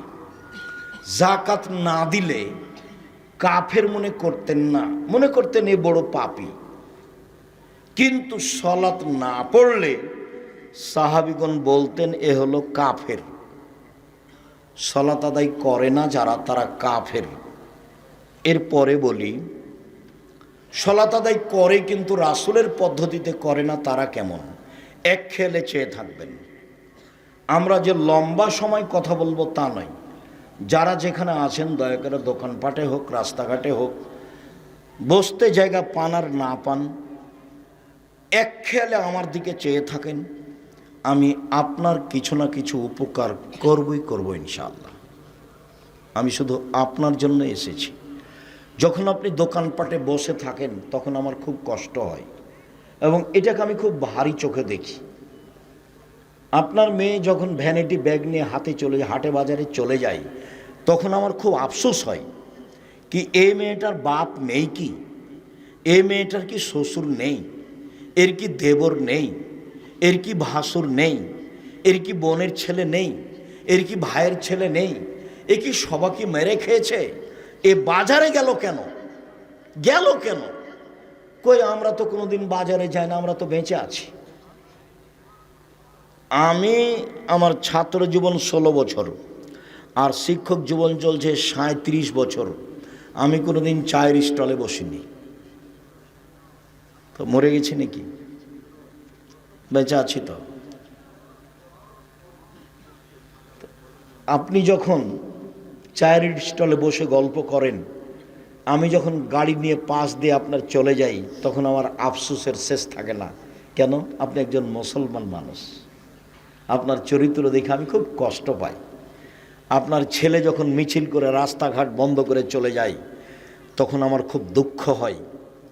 তখন আমি আর কিছু শেষ পর্যন্ত তখন বলি কিছু না পেয়ে, আল্লাহর নবী এদেরকে বলেছেন এরাই হলো ইতর শ্রেণীর মানুষ, এরাই হলো গাইবান্ধার, রংপুর, পঞ্চগড়, ঠাকুরগাঁ, লালমনিরহাট, নীলফামারী, ওদের ভাষায় বেন্যার বাচ্চা বেন্যা।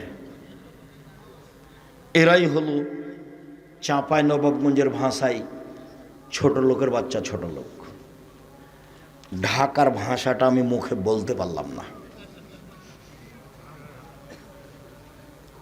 এইরকম কিছু মনে মনে সিদ্ধান্ত ছাড়া আপনার ছেলেকে দেখে আমার মনটা আর কিছু বলে না, খুব আফসোস হয়। কি পড়লো এ, আর বাপই তাকে কি পড়ালো? কোনটাই বা শিষ্টাচার, কোনটাই বা বিদ্যে, কোনটাই বা পরিপাটি, কোনটাই বা সাজগোজ, কোনটাই বা পাহারা। এই ছেলে মায়ের কাজ কয়টা গো? এক, বিদ্যে; দুই, শিষ্টাচার; তিন, পরিপাটি সাজগোজ করে রাখা; চার, পাহারাদার। কোনটা করেছে তোমার মা? তোমার চুলটা শুধু ওপর দিকে আছে, ছাতা হে, সব দিকে চাঁচা আছে। এইটা কোন সাজগোজ বলো তো দেখি? তোমার মা আছে? তোমার মাকে দেখো। আমি আফসোস করে বলছি, তোমার মা, এটা আমি বিশ্বাস করি, কিন্তু আমার মনটা চাই যে তুমি চাচি বলে ডাকবা। তোমার মাকে বলবা চাচি, তোমার মা যদি বলে একই কথা, তখন তুমি বলবা আম্মা দুঃখিত, কি আর বলি, আপনাকে চাচি বলতে আব্দুর রাজাক বিন ইউসুফ বলেছে। কেন? যে আমার মাথার চুল এরকম হয়ে আছে সেই জন্য। কেন? যেমন প্যান্টটা টাকনোর নিচে আছে সেই জন্য। এই যে আমার বোন নখ বড় করে রেখেছে সেই জন্য। দেখেন, আপুকে ডাকেন, তুমি বলবে তোমার আম্মাকে, আপুকে ডাকেন, আপুকে ডাকেন, দেখেন আপুর নখটা কি হয়ে আছে, বড় হয়ে আছে। নখে কি আছে? নেইল পালিশ আছে। ও তো ইহুদি খ্রিস্টানদের পতিতালয়ের মেয়েদের বৈশিষ্ট্য। ইহুদি খ্রিস্টানদের পতিতালয়ের মেয়েদের বৈশিষ্ট্য, ভরু তোলে চিকন করা আছে। তুমি বলো তোমার মাকে যে আপুকে ডাকেন। আপনাকে যদি মা বলে ডাকি তো গুনাহ হবে। আপনাকে যদি আম্মা বলে ডাকি তাহলে কি হবে? গুনাহ হবে, যে আপনি তো মা নন। মা তো এইরকম, এই পিঠের চামড়া তুলে দেবো। কোথায় গেছিলি? পাহারাদার। তখন কেমন বলেছি? পাহারাদার মানে ওর মা ফরজ সালাত আদায় করেছে বাড়িতে, সুন্নাত পড়তে যাবে, আল্লাহু আকবার বলতে যাবে, তখন ছেলে বলছে আসসালামু আলাইকুম। এই মা সুন্নাত পড়তে পাবে না, সুন্নাত বন্ধ করে বলবে আহমদ দেরি হলো কেন? 20 মিনিট এশার সালাতের পরে মসজিদ থেকে আসতে দেরি হলো কেন? এইটা তল্লাশি চালানো মায়ের ফরজ। আর এই সুন্নাত, আপনি এখন বলেন মা সুন্নাত বাদ দিয়ে ছেলের তল্লাশি চালাবে না সুন্নাত পড়বে? সুন্নাত পড়তে পাবে না। কি করবে মা? তল্লাশি চালাবে। কেন? মা কাকে বলে? পাহারাদার, স্টিল পাহারাদার। এ কথা আমি বলিনি, দেখো এটা মুহাম্মদ সাল্লাল্লাহু আলাইহি ওয়াসাল্লাম বলেছেন। তোমার মা দায়িত্ব পালন করে না, তুমি একটু সহযোগিতা করো তোমার মায়ের দায়িত্ব পালনের। তুমিও সন্তান। আমি যতবারই বলি তুমি তোমার মাকে খালা বলে ডাকো, এটা মানাবে না। তুমি তোমার মাকে আম্মা বলেই ডাকো। আমি দুঃখে বলেছি, আফসোস করে বলেছি, এটা আমার মৌলিক কথা নয়। তোমাকে দেখলে, তোমার অবস্থা দেখলে, তোমার বোনের অবস্থা দেখলে আমার আফসোস হয়। সব আফসোসটা তোমার বাপের ওপরে, তোমার মায়ের ওপরে হয়। সম্মানিত দিনী ভাই বোন, আল্লাহ তাআলা বলেন ফাওয়াইলুল লিল মুসাল্লিন, যারা সালাত আদায় করে ঠিকঠাক সুন্দর করে করে না, ওদের জন্য অয়েল নামক জাহান্নাম সুনিশ্চিত। ওরা সালাত আদায় করেও জাহান্নামে যাবে। রাসূল সাল্লাল্লাহু আলাইহি সাল্লাম বলেন, যে ব্যক্তি ঠিক মতো সালাত আদায় করলো, বিচারের মাঠে তার জন্য সালাত আলো হবে, বাঁচার মাধ্যম হবে। যদি সময় মতো রুকু সিজদা ভালো করে সালাত আদায় না করে, তাহলে সে বিচারের মাঠে ফেরাউনের সাথে থাকবে। পৃথিবীতে সবচেয়ে বড় বদ মানুষ ফেরাউন।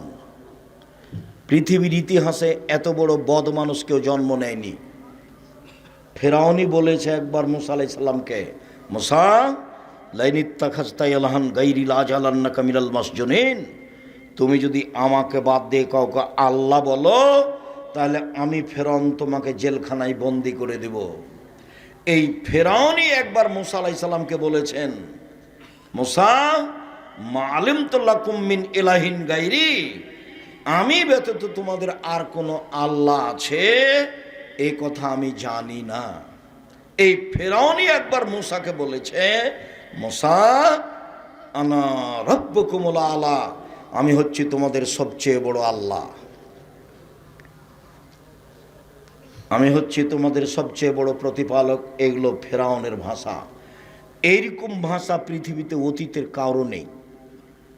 ফেরাউনের ব্যাপারে আল্লাহর একটা বক্তব্য আছে। আল্লাহ বলছেন, ফেরাউন আলিয়াউমা নুনজ্জিকা বিবাদানিকা লিতাকুনা লিমান খালফাকা আয়া, তোমার শরীরটা আমি রেখে দিলাম ফেরাউন, কিয়ামত পর্যন্ত তোমার শরীর মাটিতে খাবে না, তোমার শরীর পশু প্রাণী খাবে না, মাছ হাঙ্গর পানির কোনো কিছু তোমাকে খাবে না, তোমাকে দেখে মানুষ উপদেশ গ্রহণ করবে। এই কথা আল্লাহ ফেরাউনের ব্যাপারে বলেছেন, পৃথিবীর কোনো মানুষের ব্যাপারে বলেননি। আমি সালাত আদায় করলাম, সালাতটা রাসূলের পদ্ধতিতে হলো না, তখন আমাকে থাকা লাগবে ফেরাউনের সাথে। তো যেমন তেমন কথা নয়, খুব তো কঠিন হয়ে গেল। রাসূল সাল্লাল্লাহু আলাইহি সাল্লাম যা বলেন তাতে রাসূলের পদ্ধতিতে সালাত আদায় না করলে সালাত হবে না। একটা লোক মসজিদে ঢোকে, 2 রাকাত সালাত আদায় করে আল্লাহ রাসূলের সালাম দিল। আল্লাহ রাসূল বললেন, সল্লে ফান্নাকাল্লাম তু সল্লে, তুমি সালাত আদায় করো, তুমি করনি। লোকটি আবার করলো। আল্লাহ রাসূল বললেন, তুমি সালাত আদায় করো, তুমি করনি। লোকটি আবার সালাত আদায় করলো। আল্লাহ রাসূল বললেন, তুমি সালাত আদায় করো, তুমি করনি। তখন লোকটি বলছে, আল্লিমনি কাইফা উসাল্লি, আপনি আমাকে সালাত শিখিয়ে দেন, আমি এর চেয়ে ভালো করে সালাত আদায় করতে জানি না। আল্লাহ রাসূল তাকে রুকু সিজদার কথাটা বলে দিলেন। আমি আপনাকে বলতে চাচ্ছি, হাদিস তো বুখারী মুসলিম। আল্লাহ রাসূল তাকে বললেন না, হ্যাঁ সালাত আদায় করেছো, খুব একটা ভালো হয়নি। হ্যাঁ তুমি সালাত আদায় করেছো, তবে রুকু সিজদায় ভুলে ঠিক হয়নি। এইভাবে বললেন না। কি বললেন? বারবার বললেন যে সালাত আদায় করো, করনি। করেছেন তো? বারবার বলছেন যে করো, করনি। করেনি সাহাবী? করেছেন তো? একবারও তো হ্যাঁ বললেন না, সব কি না বললেন? তাহলে সালাত যদি আমার রাসূলের পদ্ধতিতে না হয় তাহলে সালাত হবে না। বিকৃত করে খালি গেল আর আসলো, সিজদা মেরে দিল, খালি রুকু দিকে গেল, বাঁকাই হয়নি, গেছে চলে এসেছে। ধর্ম পাগল নয়, এই সালাত হবে না। রাসূল সাল্লাল্লাহু আলাইহি সাল্লামের পদ্ধতিতে এই সালাত আদায় করতে হবে। হুযায়ফা রাদিয়াল্লাহু তাআলা আনহু একজনকে সালাত আদায় করতে দেখে বললেন, শোনো, তুমি রুকু সিজদা ঠিক মতো আদায় করনি, তোমার সালাত হয়নি। তুমি যদি মারা যাও তাহলে তোমার মরণ রাসূলের পদ্ধতি ছাড়াই হবে। রাসূলের সুন্নাত অনুযায়ী তোমার মরণ হবে না। রাসূল সাল্লাল্লাহু আলাইহি সাল্লাম একবার বললেন, পৃথিবীর মানুষ শোনো, আসওয়াউস সারিক মাই ইয়াসরুকু মিন সালাতিহি, সবচেয়ে খারাপ চোর যে সালাত চুরি করে। গরু চুরিও চোর, তবে সবচেয়ে খারাপ চোর নয়, হাত কাটা যাবে। টাকা চুরিও চোর, তবে সবচেয়ে খারাপ চোর নয়, হাত কাটা যাবে। জিনিসপাতি চুরিও চোর, তবে সবচেয়ে খারাপ চোর নয়, হাত কাটা যাবে। যে সালাত চুরি করে সে হলো সবচেয়ে খারাপ চোর। সাহাবীগণ তখন বলছেন, আল্লাহর নবী কাইফা ইয়াসরুকু মিন সালাতিহি, সালাত মানুষ কিভাবে চুরি করতে পারে? সালাত কি চুরি করার জিনিস? তখন আল্লাহ রাসূল বলছেন, মাল্লাম ইউতিমু রুকুহা ওয়ালা সুজুদাহা, যে রুকু সিজদা ঠিক মতো আদায় করে না সে হলো সালাত চোর। সালাত 3 ভাগে। এই ছেলে দেখো তো, মহিলারা কি গল্প করছে নাকি? আপনি মহিলা মানুষ কেন কথা বলেন? আমি এখান থেকে শুনতে পাই। আপনি একটু শরম করেন না কেন? আপনার একটু লজ্জা হয় না কেন? এটা একটা দিনই বৈঠক। আর একজন মহিলা যদি আপনার গায়ের উপর দিয়ে চলে যায় তো আপনি মুখ খুলবেন না, মুখখান বন্ধ রাখেন। যদিও আমি এটাও আফসোস আপনার উপরে চাপাই, ও তো মেয়ে আপনার। সতর্ক করে আসেননি? যখন আসলেন তখন, খালেদা শোনো, সাবধান মা, মুখ খুলবে না, যা হবে হবে। আব্দুর রাজ্জাক বিন ইউসুফ এসেছেন, মা সাবধান, বাড়িতে থাকো সেটাই ভালো। কিন্তু যাবা, কথা বলতে বলতে যাবা, কথা বলতে বলতে আসবা, সেখানে আবার গল্প করবা, এটা করো না। দেখো আমি পিতা নই তোমার, এটা প্রমাণ হয়ে যাবে আমি আসলে তোমার পিতা, এটা আমি তোমাকে বলতে চাচ্ছি। মুখখান বন্ধ রেখো, কানটা লাগিয়ে রাখো, দেখো কোনো উপকার হয় কি না। আব্দুর রাজ্জাক সাহেব এসেছেন, আমাদের কোনো উপকার করতে পারে কিনা একটু দেখো। তোমার বুদ্ধি আছে, তুমি ক্লাস 10-এ পড়ো, তুমি রান্না বান্না করতে পারো, সব তুমি বিভিন্ন ধরনের খাবার রেডি করতে পারো, সেটা খুব ভালো পারে। নখ যেমন বড় রাখতে পারে, খাওয়াও তেমন বিভিন্ন রান্না করতে পারে। ওই কাগজ কলমে দেখে দেখে, মোবাইলে দেখে দেখে রান্না করে, বাস আপনিও খুশি, ওর মাও খুশি, সবাই খুশি, ভাইয়েরাও খুশি। আপু আজকে এটা করো তো আপু, এটা করো তো আপু, এমন কিছু বানায়, ভাই বোন সবাই খুশি, আপনিও খুশি। আমি দুঃখিত, কি করতে পারি আমি, কি উপকার করতে পারি আমি আপনার জন্য এসেছি, কি উপকার আমি করতে পারি। আপনি আমার দিনী ভাই, আপনার স্ত্রী আমার দিনী বোন, আপনার ছেলে মেয়েকে আমি নিজের ছেলে মেয়ের মতো মনে করি। কিভাবে তাকে জাহান্নাম থেকে বাঁচানো যায়। বাংলাদেশের মাটিতে ছেলে মেয়ে ঘুম থেকে উঠে গিয়ে বলছো কালিমা তোমার আকাশ, কেমনে জাহান্নাম থেকে বাঁচা যাবে? আমি বলিনি, আমি বলবো না, আমার ছেলে মেয়েকে আমি বলতে দিনে দেহের সংস্থাকালীন ঠাকুরের গান বলবো না। ঠাকুর বাঙালিদের শত্রু, ঠাকুর মুসলমানের শত্রু, ঠাকুর ঢাকা বিশ্ববিদ্যালয়ের শত্রু, ঠাকুর জাতির শত্রু। ভারত বাংলাদেশ পাকিস্তানের মুসলমান যেদিন ইংরেজদের হাতে নির্যাতিত, সেদিন ঠাকুর লন্ডনে মুচ পাকায়, সেই ঠাকুরের গান আমি বলবো? আমার মুসলমান ভাই বোন কি এই দীর্ঘ 100 বছর থেকে এমন কাউকে জন্ম দিতে পারেনি যে বাঙালি ছেলে মেয়েদের জন্য একটা গান তৈরি করবে? এমন কি ছেলে নাই? এমন কোনো শিক্ষিত মানুষ এদেশে নাই? কত কোটি মানুষ এখন? 18 কোটি মানুষ। 18 কোটি মানুষের কারো ছেলে মেয়ে নাই একটা, যার মুখের গানটা একটু চলে স্কুলে?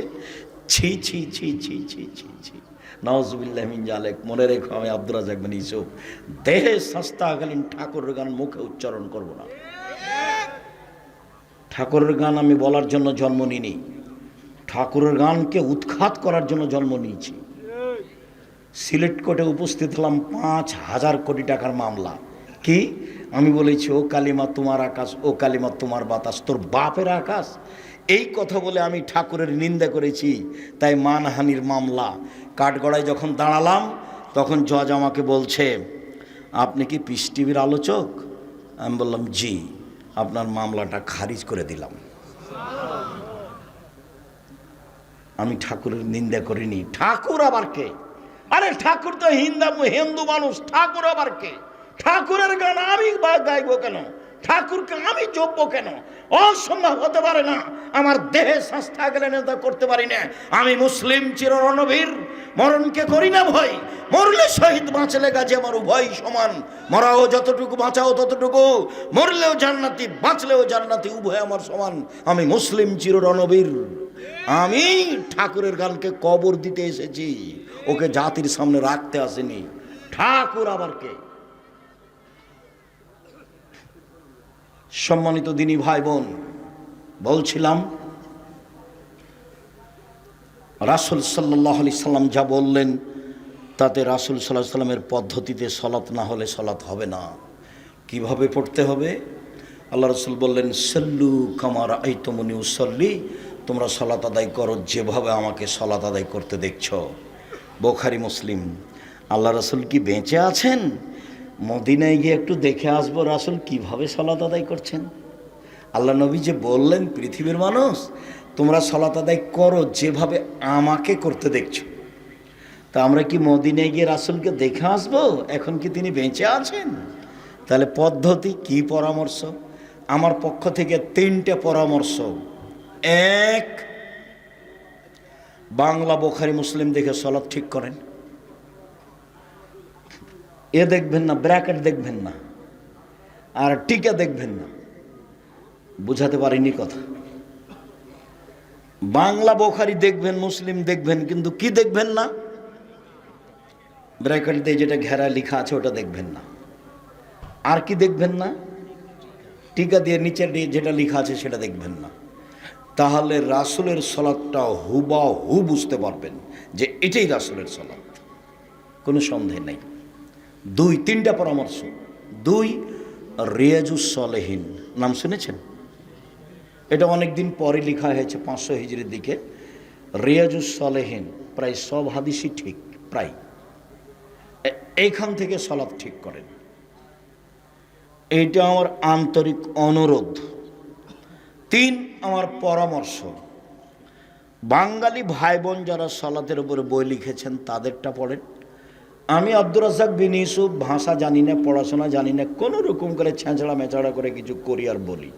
সেই সুবাদে আমি লিখেছি রাসূল সাল্লাল্লাহু আলাইহি সাল্লামের সালাত বনাম প্রচলিত সালাত। আমি একবারে হাতে নাতে, হাতে খড়ির মতো করে যেভাবে রাসূল সাল্লাল্লাহু আলাইহি সাল্লামের সালাতটাকে বাংলা ভাষায় একবারে হুবাহু সাজানো যায় সেভাবে সাজিয়েছি। একটু পড়ে দেখেন আপনি, তাতে যেগুলো জাল হাদিস, জৈব হাদিস, সেগুলো না করা আছে। এটা আমার পরামর্শ। আর আগের দুইটা আমার অনুরোধ। কি দেখে বই সালাত ঠিক করবেন? বাংলা বুখারী মুসলিম, তারপরে রিয়াজুস সলেহিন, এটা আমার অনুরোধ। আর শেষেরটা আমার পরামর্শ। বাঙালি ভাই বোনদের দেখেন, দেখতে পারেন, আপনার বিশ্বাস হলে পরামর্শে আমি আব্দুর রাজ্জাক বিন ইউসুফ আপনাকে খুব কাছে থেকে সালাত শিখিয়ে দেওয়ার জন্য রেখেছি, লিখেন। আর সব বক্তব্য আপনি এই উপদেশ বইয়ে পাবেন। আর আবদুল্লাহর বইটা এখন দেখেন, আবদুল্লাহর কিন্তু আজকে প্রোগ্রাম, এটা আবদুল্লাহর প্রোগ্রামে আমি এসেছি। আপনারা যেভাবে জানেন, আমি অবশ্য রাস্তায় অবগত হলাম। আবদুল্লাহ গত শনিবার থেকে নিয়ে বৃহস্পতিবার পর্যন্ত এনটিভির বক্তব্য রেকর্ডিংয়ে ব্যস্ত আছে। কোন টিভি? এনটিভিতে বক্তব্য রেকর্ডিংয়ে ব্যস্ত আছে গত শনিবার থেকে নিয়ে সামনে বৃহস্পতিবার পর্যন্ত। যার কারণে আপনাদের সাথে সাক্ষাতে কিছু বলতে চাইলেও পারেনি। তখন আমি এসেছি, যদিও আপনাদের ভালো লাগলো না, তিতে লাগলো, যে যদিও আমিও আবদুল্লাহর বক্তব্য শুনতে চাই। আমার বক্তব্য তার বক্তব্য হলে আমার কাছে অনেক কথা ধরা পড়ে, যেটা আমি হাদিস বলেছি কিন্তু আমি এভাবে বলিনি, ওটা আমি বুঝতে পারিনি ওইভাবে। যেমন ওর মুখের বক্তব্য শুনে আমি সুদ কী জিনিস বুঝেছি। আমি তার আগে সুদের কত বক্তব্য দিয়েছি, কোরআন হাদিস এগুলো শক্তভাবে বলেছি, কিন্তু সুদকে আমি এভাবে বুঝতে পারিনি। একদিন বলছে যে সুদে টাকা কমে যায় কেন? আল্লাহ বলছেন সুদে টাকা কমে যায়, নবী বলছেন সুদ খেলে মানুষ নিঃস্ব হয়। তো আমরা তো বলে আসলাম, আমি এটাও বলেছি যারা সুদ খাবে তাদেরকে একদিন না একদিন ভিক্ষুক হতেই হবে। আমি এইভাবে বলে চলে গেছি, শেষ করেছি। এক, আল্লাহ বলেছে সুদ খেলে টাকা কি হবে? কমে যাবে। আর আল্লাহ নবী বলেছেন সুদ খেলে মানুষ কি হবে? নিঃস্ব হয়ে যাবে। আমি তখন বলেছি দুটার সমন্বয়ে, যে সুদ খাবে তাকে একদিন না একদিন ভিক্ষা করে খেতেই হবে। যেহেতু তার টাকা পয়সা থাকবে না, তখন নিরুপায় ভিক্ষা করবে, এটা আমি বুঝেছি। এখন আব্দুল্লাহ বলছে টাকা কমে যায় কেন? কেন? টাকার জন্ম, মুদ্রার জন্ম, পাউন্ডের জন্ম, রিয়ালের জন্ম, ডলারের জন্ম, বিনিময়ে তাকে ব্যবহার করতে হবে। এই জন্য 1 কেজি বেগুন নিলাম, বিনিময়ে টাকা দিলাম। 2 কেজি চাউল নিলাম, বিনিময়ে ডলার দিলাম। 5 কেজি গম নিলাম, বিনিময়ে রিয়াল দিলাম। 5 কেজি তরি তরকারি আলু নিলাম, বিনিময়ে টাকা দিলাম। তাহলে টাকা কেন জন্ম হয়েছে? কেন আল্লাহ তাকে সৃষ্টি করেছেন? বিনিময়ে ব্যবহার করার জন্য। যখন টাকা দিয়ে টাকা নেবেন তখন কি বিনিময় হলো? আপনি কি দিয়ে কিনিলেন, এটা তো আর বিনিময় হলো না, তখন টাকার উপরে জুলুম করা হলো। সভাপতি সাহেবকে এখানে বসতে দিয়েছেন, মুরব্বী মানুষ, যদি এখন বলেন যে নিচে বসেন, তো উনি তো ভাববেন ইন্না লিল্লাহ, এরা তো আমাকে অপমান করলো। তখন উনি থাকবেন চুপে, ধীরে হেঁটে চলে যাবেন, না রে এখানে থাকা যাবে না। কেন? উনি বুঝবেন যে আমাকে কি করা হলো? ছোট করা হলো, খাটো করা হলো। তো টাকাকে যখন খাটো করা হলো, তাকে অপমান করা হলো, ওকে আল্লাহ যেই জন্য সৃষ্টি করেছেন তাতে ব্যবহার করা হলো না, তখন টাকা ধীরে চলে যাবে। এই জন্য আল্লাহ বলেছেন সুদ খেলে টাকা কমে যাবে। এই জন্য আল্লাহ নবী বলেছেন সুদ খেলে মানুষ কি হবে? নিঃস্ব হবে। আর আমি দুইটার সমন্বয়ে বলেছি মানুষ যদি সুদ খায় তাহলে এক পর্যায়ে তাকে কি করতে হবে? ভিক্ষা করতে হবে। আমি তখন তার বক্তব্যে বুঝলাম, ও কথা তো ঠিকই, ওকে তো বিনিময়ে ব্যবহার করতে হবে। সুদ খেলে তো বিনিময় হয় না, হুবাহু এটা দিয়ে ওইটা নেওয়া হয়। ঠিকই তো কথা। এই জন্য বক্তব্য করলে আমিও বক্তব্য পাশ থেকে খুব কান লাগিয়ে শোনার চেষ্টা করি। সাল্লু কামা রাআইতুমুনি উসাল্লি। আল্লাহু আকবার। আল্লাহু আকবার বলার পূর্বে বিসমিল্লাহ চলবে না। সবচেয়ে পাওয়ারফুল শব্দ আল্লাহু আকবার। দুই পায়ের মাঝে ফাঁকা রাখতে হবে, শরীরের ভারসাম্য বজায় রেখে যতটুকু লাগে। মহিলা বৈঠকে মহিলারা বলেছে, চাঁপাইনবাবগঞ্জের মহিলারা, বুবু নামাজে যখন দাঁড়াবা বুবু, তখন দুই পায়ের গোলালি জমা করে নিও বুবু, নইলে লজ্জা স্থানের যোগাযোগ বুবু মাটির সাথে হবে, মাটি অভিশাপ করবে। বুবুর সব কথাই নাকি বোখারিতে আছে। মিথ্যা কথা, একবারে ডাহা মিথ্যা কথা। বুবু পায়জামা পরে থাক, না হয় শাড়ি পরে থাক, না হয় ছায়া পেটিকোট পরে থাক, যা পরে থাক থাক, এখানে কোনো কথা নেই। কাপড়টা টাকনুর নিচে থাকবে, এটা হলো কথা। কাপড়টা গোড়ালি পর্যন্ত চলে যাবে, এটা হলো কথা। বুঝাতে পারিনি কথা? যা পরে থাকবে থাকবে। মহিলা পুরুষ সবাই দুই পায়ের মাঝে কতটুকু ফাঁকা রাখবে? শরীরের ভারসাম্য বজায় রাখতে যতটুকু লাগে। কথা বুঝতে পারেননি? আল্লাহু আকবার।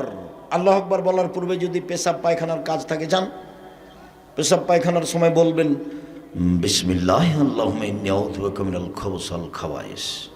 যদি বিসমিল্লাহ সহ বলে তাহলে শয়তান ক্ষতি দূরের কথা দেখতে পাবে না, ও কানা হয়ে গেছে। বিসমিল্লাহর এত ক্ষমতা। পেশাব পায়খানা যখন শেষ হবে তখন বলবেন গোফরানাকা, আল্লাহ তুমি আমাকে ক্ষমা করো। জরুরি কথা। টয়লেটে ঢুকলেই তাসবিহ তাহলিল জিকির আজকার নিষেধ, এ কথা নয়। টয়লেট ঢুকে আপনি বলেন বিসমিল্লাহ আল্লাহুম্মা আউযু বিকা মিনাল খুবুসি ওয়াল খাবায়েস। যখন বসলো তখন থেকে না ইবাদত বান্দিগি জিকির বন্ধ। যখন উঠলো গোফরানাকা বলে তখন চালু হয়ে গেল। অতএব আপনি ওই টয়লেটের ভিতরে বিসমিল্লাহ বলেন, দোয়া পড়েন, কোনো সমস্যা নেই। অজু করেন, অজু করার পরে দোয়া পড়েন, কোনো সমস্যা নেই। চলবে না কতক্ষণ পর্যন্ত বুঝেন তো? কখন থেকে কখন? বসা থেকে উঠা পর্যন্ত। বিসমিল্লাহ আল্লাহুম্মা ইন্নী আউযু বিকা মিনাল খুবুসি ওয়াল খাবায়েস। বসছেন, বসলেন, বন্ধ। আর জিকির আজকাল নেই, তাসবিহ তাহলিল নেই। এবার পানি খরচ করে উঠছেন, গোফরানাকা এখন চালু হয়ে গেল। করেন। পানি দিয়ে পবিত্রতা অর্জন করবেন। পানি না থাকলে ঢেল টিস্যু পেপার, আগে ঢেল টিস্যু পেপার পরে পানি, এটা মিথ্যে। পানি দিয়ে পবিত্রতা অর্জন করে হাত মাটিতে মেজে নেবেন। সাবান দিয়ে মাজেন, যেটা দিয়ে মাজেন মাজেন, রাসূল সাল্লাল্লাহু আলাইহি ওয়াসাল্লাম বললেন। বাম হাতে পেশাব পায়খানার পরে পানি খরচ করবেন। লোকটাকে আমি বললাম ভাইজান ডান হাতে চা খান, ডান হাতে খান। তো মন খারাপ করে বলছে বাম হাত হাত নয়, বাম হাত হাত নয়। তখন যখন পানি খরচ করবে তখন ডান হাত লাগালে হয় না? তো তখন তো আরও পানি খরচ করছে না। এখন আমি আর কি বলি? তো ওর পরিবেশ আর খাটো করলাম না, ওই পর্যন্তই থাকলাম। দেখেন এটা আল্লাহ রাসূলের কথা। এই ছেলে বাম হাতে তো হাত, তাই না? তো পানি খরচ করার সময় ডান হাত করলে কি হবে? এটাও তো হাত। মুহাম্মদ সাল্লাল্লাহু আলাইহি সাল্লামের নিয়ম, মুহাম্মদ সাল্লাল্লাহু আলাইহি সাল্লামের নিয়ম, এক গ্লাস পানি পান করলে কয়টা বিধান লাগে? 5টা। ইসলাম এসেছে জাহেলিয়াতকে ঠেকিয়ে দিয়েছে। জাহেলিয়াত একটা নিয়ম কানুন ছিল, ইসলাম এসে সব নিয়ম কানুন নতুন করেছে। যখন কোনো সরকার আসছে তখন বলছে আগেরটা বাতিল, ওরা চাঁদাবাজি করেছে আমরাও করব, ওরা করেছে আমরা এখন তাদের বিপরীত। তো রাসূল সাল্লাল্লাহু আলাইহি সাল্লাম বলছেন এক জাহেলিয়াত বাতিল, এখন মুহাম্মদ সাল্লাল্লাহু আলাইহি সাল্লামের সব নিয়ম চলবে। কার নিয়ম চলবে? সব মুহাম্মদ সাল্লাল্লাহু আলাইহি সাল্লামের নিয়ম চলবে। পৃথিবীতে একজন মানুষের কথা। পানি খরচ না করে ঢেল টিস্যু পেপার নিয়ে 40 কদম হাঁটা নোংরামি, পায়ের ওপরে পা উঠানো নোংরামি, খক খক করে কাশা নোংরামি। যদি তাই হয় তাহলে তার বউ ঢেল নিয়ে হাঁটে না কেন? তার বউকে তো জান্নাত যেতে হবে। আব্দুর রাজ্জাক সাহেব, মহিলা মানুষ যদি ঢেল নিয়ে 40 কদম হাঁটে তাহলে পুরুষ মানুষকে কেমন কেমন লাগে? যদি তাই লাগে তো পুরুষ মানুষ যখন ঢেল নিয়ে হাঁটে তখন মহিলা মানুষের চোখে পড়লে মহিলা মানুষকে তখন কেমন কেমন লাগে? দুটাই সমান সমান। ধর্ম পাগল হয়নি, ধর্ম সবচেয়ে দামি মানুষ দিয়ে চলে, যার নাম মুহাম্মদ সাল্লাল্লাহু আলাইহি সাল্লাম। পৃথিবীর কোনো মানুষের 5 পয়সা দাম নেই। ওমর রাদিয়াল্লাহু তাআলার কথা চলবে না, মাত্র একজন মানুষের কথা চলে, যার নাম মুহাম্মদ সাল্লাল্লাহু আলাইহি সাল্লাম। আল্লাহু আকবার বলে সালাত আরম্ভ করবেন, এদিকে দেখেন, এরকম করবেন না। আল্লাহু আকবার, এটা চলবে না। আল্লাহু আকবার, এটা চলবে না। আল্লাহু আকবার, এটা চলবে না। আল্লাহু আকবার, এটা চলবে না। কি চলবে? আল্লাহু আকবার, কাঁধ সামনাসামনি, বাস কাঁধ সামনাসামনি। আর একটু উঁচু করেন, কানের লতি। একাধিক সহিহ হাদিস, হয় এটা না হয় এটা। ডান হাতের কবজি বাম হাতের কবজির ওপর সহিহ হাদিস, নইলে বাহুর উপরে বাহু সহিহ হাদিস। বুকের ওপর রাখেন, সানা পড়েন, আল্লাহুম্মা বাঈদ বাইনি ওয়া বাইনা খাতায়ায়া কামা বা'আদতা বাইনাল মাশরিক ওয়াল মাগরিব। আল্লাহুম্মা নাক্কিনি মিনাল খাতায়া কামা ইয়ানক্কা সাওবুল আবিজ মিনাদ দানাস। আল্লাহুম্মা আগসিল খাতায়ায়া বিল মাই ওয়াস সালজি ওয়াল বারাদ। আউযু বিল্লাহ, বিসমিল্লাহ। সূরা ফাতিহা, বিসমিল্লাহ। অন্য একটা সূরা, আল্লাহু আকবার। হাত খুলে ওই পর্যন্ত উঠাবেন, ওই পর্যন্ত উঠে চলেন রুকুতে যাই। রুকু যাওয়ার পূর্বে আপনার সাথে জরুরি কয়েকটা কথা। আঙ্গুল খোলা খোলা রাখবেন, হাতকে সোজা করে রাখবেন রডের মতো, পিঠের লম্বাটা একবারে সোজা করে রাখবেন। মাথা উঁচুও করবেন না, মাথা নিচুও করবেন না। কোমর থেকে সামনের ওজন হাতের উপরে থাকবে, কোমর থেকে সামনের ওজন হাতের উপরে থাকবে। মাথা উঁচুও করবেন না, মাথা নিচুও করবেন না। আঙ্গুল খুলে খুলে হাঁটুকে শক্তভাবে ধরে রাখবেন, পিঠের লম্বাটা একবারে সোজা হয়ে থাকবে। বলুন সুবহানা রব্বিল আযীম যতবার ইচ্ছে, বলুন সুবহান কুদ্দুসুন রব্বুল মালাইকাতু ওয়ার রূহ যতবার ইচ্ছে, বলুন সুবহানাকা আল্লাহুম্মা রাব্বানা ওয়া বিহামদিকা আল্লাহুম্মা ইগফিরলি যতবার ইচ্ছে, বলুন সুবহানাদিল জাবরুতি ওয়াল মালাকুতি ওয়াল কিবরিয়া ওয়াল আজমাত যতবার ইচ্ছে। 3 বার চলবে না, 5 বার চলবে না, 10 বার চলবে না, যে যা পারে। একজন সাহাবী বলছেন, একদা আল্লাহ রাসূল রুকুতে থাকলেন সূরা বাকারা পড়ার সমান। কতক্ষণ? সূরা বাকারা পড়ার সমান কি 2-1 মিনিট হলো, 2.5 পারা, মানে যে যত পারে। তার মানে কি হলো? যে যত পারে। চলেন সামি আল্লাহু লিমান হামিদা, ওই পর্যন্তই উঠাতে হবে ওইভাবে। রব্বানা লাকাল হামদ হামদান কাসীরান তাইয়িবান মুবারাকান ফি মিলাস সামাওয়াতি মিলাল আরজ মিলা মা বাইনাহু ইলা মা শাইতা মিন শাইইন বাদ। চলেন সিজদায়। সিজদায় যাওয়ার পূর্বে আপনার সাথে জরুরি 2টি কথা। তার প্রথম কথা হচ্ছে, আল্লাহ রাসূল বললেন আমাকে 7 হাড়ের উপরে সিজদা করতে বলা হয়েছে। 7 হাড়, হাড্ডি। নাক কপাল 1, 2 হাত 3, 2 হাঁটু 5, 2 পায়ের বৃদ্ধাঙ্গুল 7। সিজদার সময় গাও চুলকাতে পাবেন না। গাও চুলকালে এখন কয়টা আছে লেগে মাটিতে? 6টা। এই জন্য এটা নিষেধ। শরীর যদি চুলকাতে হয় তাহলে সিজদা থেকে উঠে এসে চুলকাবেন। উল্লেখ্য যে এবার 2 পায়ের গোড়ালি জমা হয়ে যাবে। সিজদায় যখন আছেন তখন 2 পায়ের গোড়ালি কী হয়ে যাবে? জমা হয়ে যাবে। তখন ফাঁকা ছিল। আমরা অনেক দিনই শুনেছি যে অনেকে বলেছে যে ডান পায়ের বৃদ্ধাঙ্গুল একবারে এক জায়গাতে থাকবে, নড়তে পাবে না। এটা ভুল হিসাব। সিজদায় গেলে পা দুটো এসে জমা হয়ে যাবে, একসাথে জমা ধরে থাকবে। 2 হাতকে কানের পাশে রাখবেন, কনুইকে এভাবে উঁচু করে রাখবেন। পেটের নিচ দিয়ে ছাগলের বাচ্চা যেন পার হতে পারে। পুরুষ নারী একই হুকুম, পুরুষ নারী একই হুকুম, পুরুষ নারী একই হুকুম। বুককে উরুর সাথে লাগিয়ে সলাত আদায় করতে হবে, কথা মিথ্যে। চাঁপাইনবাবগঞ্জের মহিলা বৈঠকে বলছে, বুবু যখন সিজদাতে যাবা বুবু, হাতি যেমন মাটিতে পড়ে যায় তেমনি একবারে মাটিতে পড়ে গিয়ে বুককে উরুর সাথে লাগিয়ে আঁটো সাঁটো হয়ে সিজদা করিও বুবু। যদি বুককে উরু থেকে পৃথক রাখো বুবু, তাহলে স্তন ঝুলন্ত থাকবে বুবু, পর্দার ব্যাঘাত ঘটবে। বুবুর সব কথাই নাকি বুখারীতে আছে। ছি ছি ছি ছি ছি ছি, নাউজুবিল্লাহ মিন যালিক। ও ঘরে আছে, শাড়ি পরে আছে, গায়ে চাদর আছে, ব্লাউজ আছে, তো এরপরেও পর্দার ব্যাঘাত ঘটলো। ওই আঁটো সাঁটো বোরকা পরে বাজারে গেল, ভ্যানিটি ব্যাগ ঘাড়ে করে, এতে পর্দার ব্যাঘাত ঘটলো না। এই তুমি এই আঁটো সাঁটো বোর কাজকে জ্বালিয়ে দিবা। আমি আব্দুর রাজ্জাক বিন ইউসুফ তোমার কাছের মানুষ, তোমার আব্বার ফ্যামিলিকে আমি নিজের ফ্যামিলি মনে করি, তোমাদেরকে আমি জান দিয়ে প্রাণ দিয়ে ভালোবাসতে চাই। দেখো, জাতির যদি রাস্তাঘাট করে দিতে না পারি, জাতির যদি স্কুল কলেজ করে দিতে না পারি, জাতিকে চূড়ান্ত সঠিক ধর্ম দিতে পারবো ইনশাআল্লাহ। ধর্মের ব্যাপারে জাতিকে ফাঁকি দিয়ে পরকাল হারাতে রাজি নই। আমি চাচ্ছি তোমার আব্বার ফ্যামিলিটা রাসূল সাল্লাল্লাহু আলাইহি সাল্লামের পদ্ধতিতে গড়ুক। সবাই মরতে এসেছে, কেউ বাঁচতে আসেনি। অল্প দিন বাঁচতে এসে এগুলো করে বাঁচার চেষ্টা করিয়েন না, ভুল হিসাব। পুরুষ নারীর সলাতে কোনো পার্থক্য নেই। এইভাবে কোনো উঁচু করে থাকতে হবে যেন ছাগলের বাচ্চা পার হতে পারে। আপনি বলুন, আর পিঠের লম্বা হাতটা একবার আগিয়ে রাখবেন, জরুরি কথা। হাতের জামা হাত জমা করা থাকলে খুলে দিতে হবে। পায়জামা নিচের দিকে জমা করা নিষেধ। যদি উঁচু করতে হয় পায়জামা কোথায় জমা করতে হবে? কোমরে। নিচে জড়ানো হারাম, নিচে জড়ানো নিষেধ, নিচে জড়ানো হারাম। হাত এভাবে জড়ে রাখতে পাবেন না। কেন? আল্লাহ রাসূল বলছেন এরকম নিষেধ করা হয়েছে।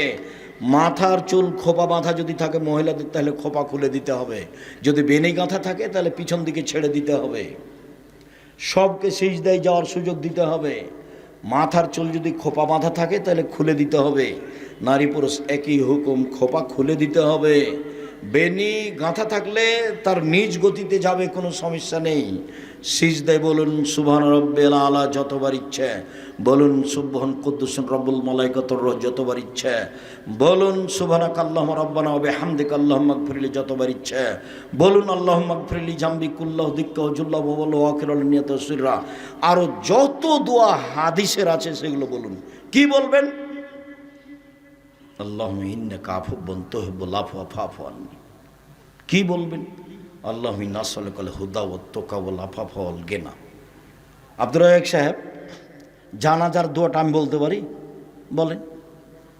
কোরআনের আয়াত ব্যতীত যা পারবেন বলেন সিজদায়। উঠে আসেন, আল্লাহুম্মা ইগফিরলি ওয়ারহামনি ওয়াহদিনি ওয়াআফিনি ওয়ারযুকনি। আবার সিজদায় যান, উঠে আসেন। এ হলো এক রেকাত। এভাবে আরেক রেকাত। আত্তাহিয়াতের বৈঠক। বাম পায়ের পাতার উপরে বসবেন। পাতা বুঝেননি? বাম পায়ের পাতার উপরে বসবেন, ডান পায়ের গোড়ালি খাড়ো করে রাখবেন, আর বাম হাত হাঁটুর উপরে থাকবে, ডান হাত হাঁটুর উপরে থাকবে। কিভাবে থাকবে পরে বলছি। এইবার সালামের বৈঠক। বিতির সালাত 1 রাকাতে সালাম, ফজরের 2 রাকাতে সালাম, মাগরিবের 3 রাকাতে সালাম, এশা ফজর জোহর না